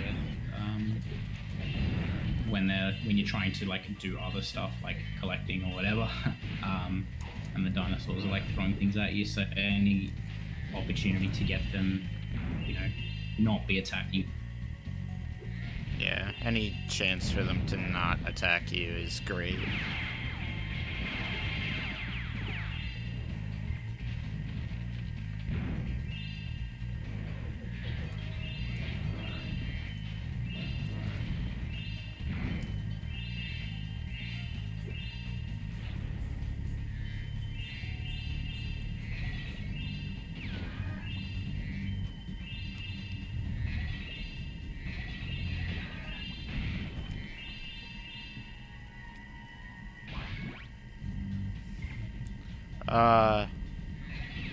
No, I do not have to eat all of these eggs.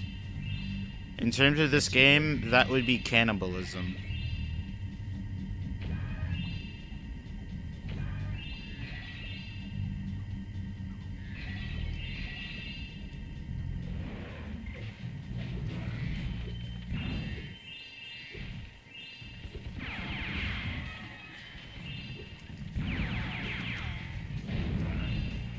This last area is a little bit scary.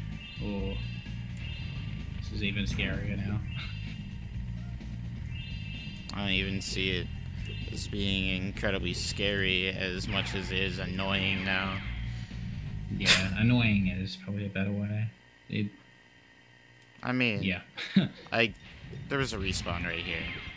Yeah, I mean, it's not too bad, but yeah, it's just there's a lot of enemies and have some pretty great range, as you could see.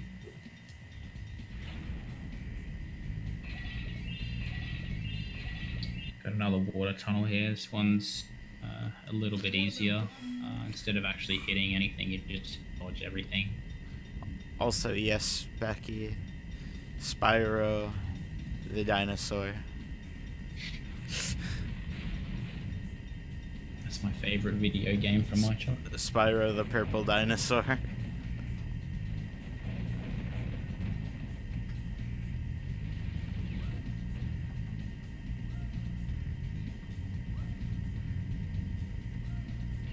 Another water tunnel similar to Seashell Shore a while back.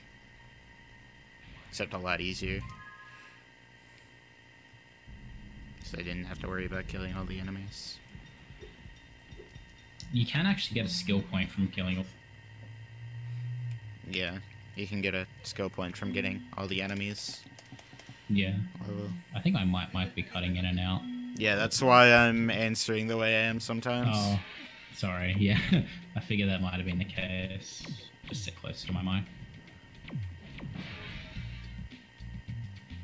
So we have another auto scroller.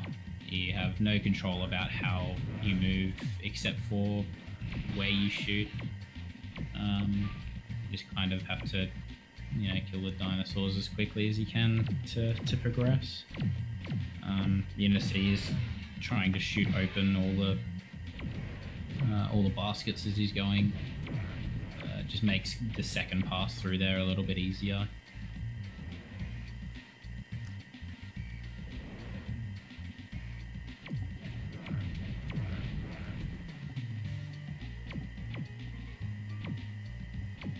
I don't want any of that white paws. Why not? Sounds like fun. Can't you remember how much fun Crash Bash was? I'm not answering.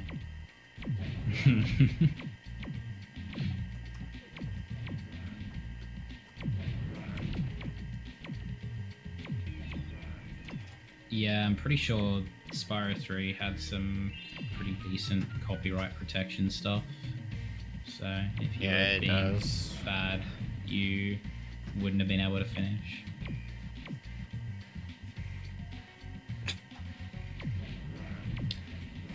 Crash Bash can be a decent game casually, but it's a really bad speed run. I don't know. I'm on the side of it's fine, maybe multiplayer, Yeah. but outside of that, no.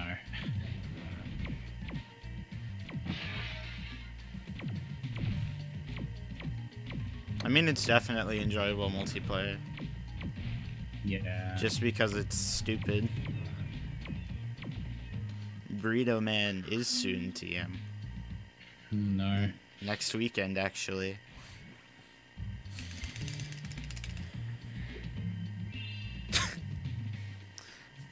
And You get straight off the now edge. Oh I my get God, you to did. break everything again. Yep. So that's why you have to be careful with your zigzag if you have too much speed. And yeah, as Wed said, he now has to break open all the windows and things he went out of his way to break on the auto scroller. Which isn't Except too for bad, this but- basket. Oh yeah, for whatever reason, that basket stays broken.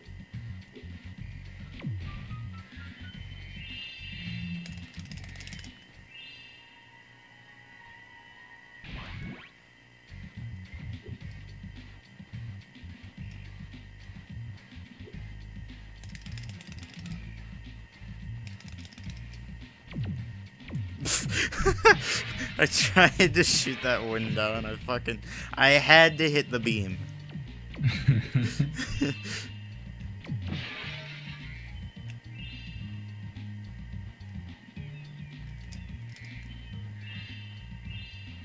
More like meme. Yeah. Beam. Meme beam. Mean bean machine.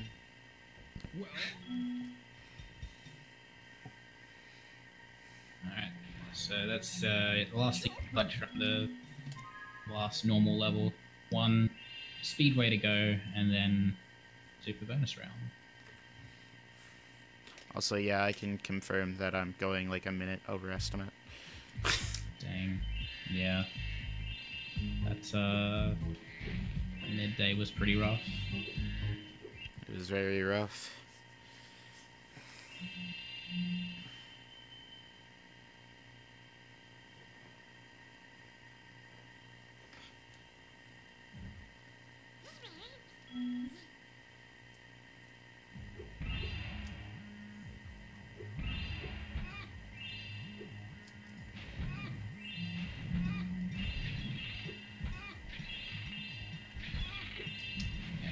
Much like the other speedways, just time trial, then a race, and then another hunter challenge. This one, obviously, you get the flight speed is at its maximum, so you go quite fast. It's actually the race is shorter than the Honey Speedway one. It's actually not a bad race. This one, I don't mind. Yeah, I don't mind it either.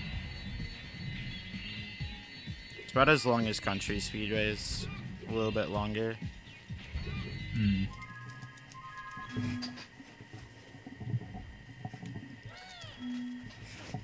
Oh yeah, I've also been told to plug the relay that's happening on Speed Gaming as well. It's not a bad idea. Oh, I'll do okay. that now while I got time. Yeah. If you like what you're seeing at the moment, there's Speed Gaming's gonna have a big trifecta relay of Spyro 1, 2, and 3. So there's going to be 14 racing through Spyro 1, 2, 3, 100% categories. So Spyro 1, 120%, Spyro 2, 100%, and Spyro 3, 117. Each team will have to do those categories. If you want to see me run this game again, and hopefully not screw up midday hardcore again, I'll be in that race. Yeah, I think they said it was the 23rd. Of Yeah, it's the 23rd. December? Yeah. Yeah, that'll be over on the Speed Gaming channel. But that should be pretty hype, actually. Got quite a lot of good runners from that one. But yeah. Yeah, Splash Vector's this weekend. Oh yeah, Thrash Vector as well. Yeah, we got a lot of Spyro things happening at the moment. You got the Splash Factor this weekend, which is all 3 Spyro, all 3 Crash games. Race each person has to do. All 6 of those games in their 100%, like in their max completion in one sitting. But yeah, Splash is alive. Splash is not dead. Despite popular belief. But yeah, both of those should be pretty chill. Should it? Yeah, particularly that speed gaming relay. That'll be a big one, I think. The teams are like, they managed to get the timing down to like, I think about 3 minutes between all the teams. Yeah. Some of best, their PBs rather. So it'll be a real close one. Hopefully, should be a good watch.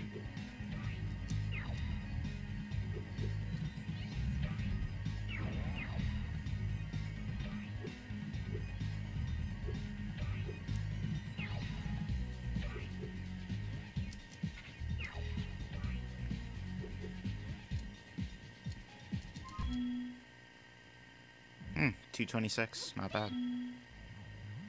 Nice.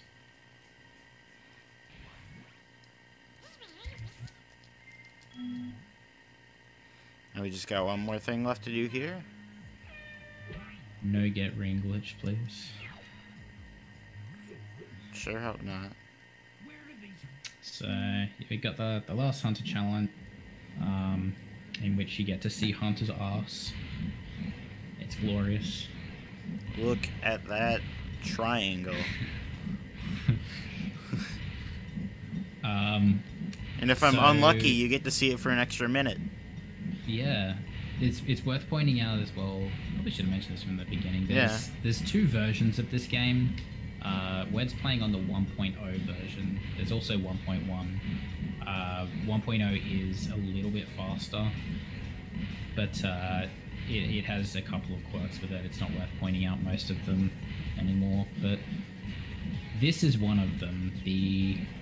The rings that he's going through right now, there is a small chance that during this, one of the rings just won't spawn on the first pass. We good. Which it should.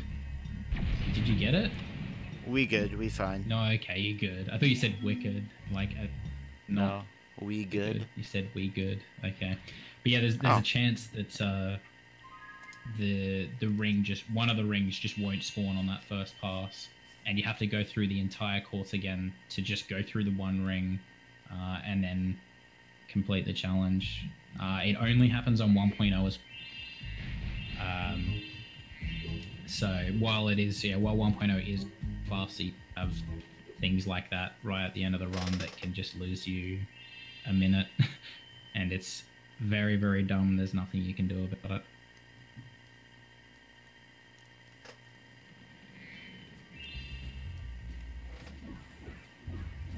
So yeah, so he's collected everything, all 15,000 gems, 9 eggs to get up until that point.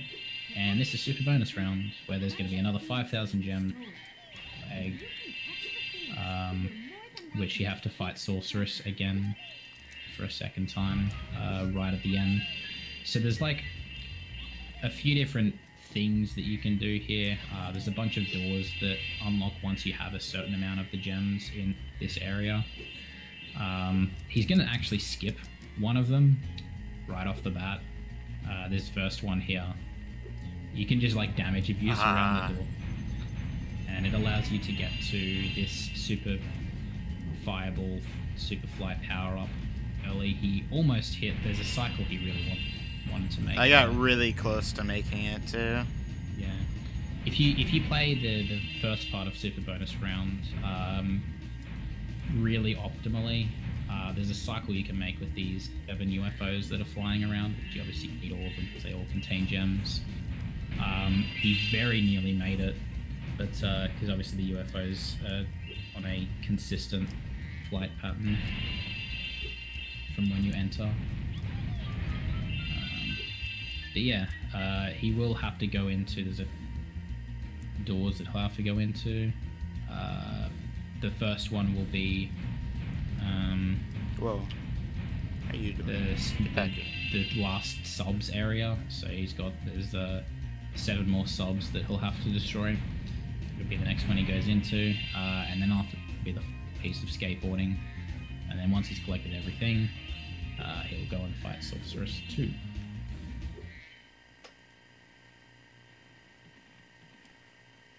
So yeah, this is the subs.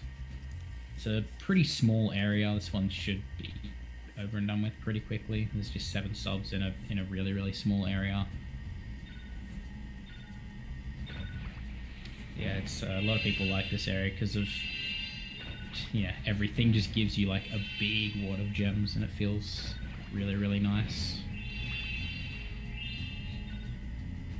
Because you just get like obviously a big 5,000 gems in a very, very short amount of time. Feels good. What? Once again, there is a consistent. I didn't realize I missed one at first. Oh yeah, There's a consistent way, obviously, when you enter the route that you can use to know you're setting them up properly and whatnot. Yeah, that was pretty good. And then skateboarding. So there are a lot of gems on this track, as well as obviously having to win the race. You can one cycle. I assume you're probably going to attempt it. Yeah, I am. Yeah, you can collect all the gems and also win the race. It's not that easy, but it's helped a lot by things like this, where you hit the checkpoint up there and then basically just go backwards on the track. You hit another checkpoint there, and it actually a bit further ahead. So you basically just skip a part of the track, and that's used on 2 of the laps, I want to say, and then the 2 third of the lap laps. you go. Yeah, the 3rd lap you go and collect all the gems that are in the part that you skip. The 3rd lap's the hard part. Yeah. Yeah. You have to try and have boost for all of it, most of it, otherwise you won't be able to cycle. It's not super easy. You need to actually play this very, very well to be able to do it, and have a very, very good knowledge of the route.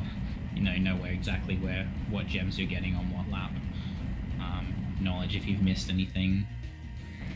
It's not easy. So yeah, he needs to be pretty far ahead here because he does have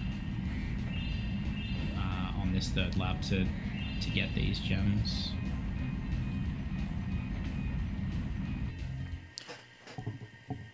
Yeah, that was Looks it. like you got it, did you? Wow, That's really good. Yeah, sick. So yeah, you just got the 1 cycle. That's very, very nice. If you didn't get all the gems from it, obviously all you'd have to do is you just go back onto the track and go collect, clean up the gems that you missed. So it's not like the end of the world, but yeah. So yep, 19998, and there's a 2 gem right next to there, and you go fight the sorceress again. UFO proxy. I tried. Damn. Yeah, there is a thing that you can do in which you can actually get is it a squeeze proxy? I would call it a squeeze. I think it's a squeeze proxy. There's a very certain part of the UFO that if you stand on, it will actually shoot you up in the air. It'll proxy you out, and you can get enough height to make it all the way over to the sorceress and save ever having to go on this UFO. You can basically just flame her or head bash or something, and she dies instantly. But yeah, this is the intended way to do it. That was actually really good for intended. Very, very. So yeah, And yeah. that was Spyro 3 117%. Woohoo. Yeah, if you want to learn more, or if you want to like pick up the game, we do have a Discord server. Or yeah, just feel free to ask questions. There are obviously shorter categories. Watching a really, really longathon, but if you want to get started, there are shorter categories to start with. Well, but yeah, 117's at least a chill one. It's not super long compared to other games, but yeah, it's got a lot to it. Yeah. Yep. So, next I'll need to set up my PS3 and get Ratchet and Clank in, but I want to take a few minutes to go use the bathroom quick. All right. Well, I'm gonna So drop some the time to call, do so. 'cause I've gotta Okay. go. I gotta go pack stuff. But yeah, Yeah. thanks Thank for you. having me, man. And Thank you GG's. for the commentary. No worries, man. Good luck with Rack. Thanks, man. Catch ya. Yep. So yeah, I'll be right back.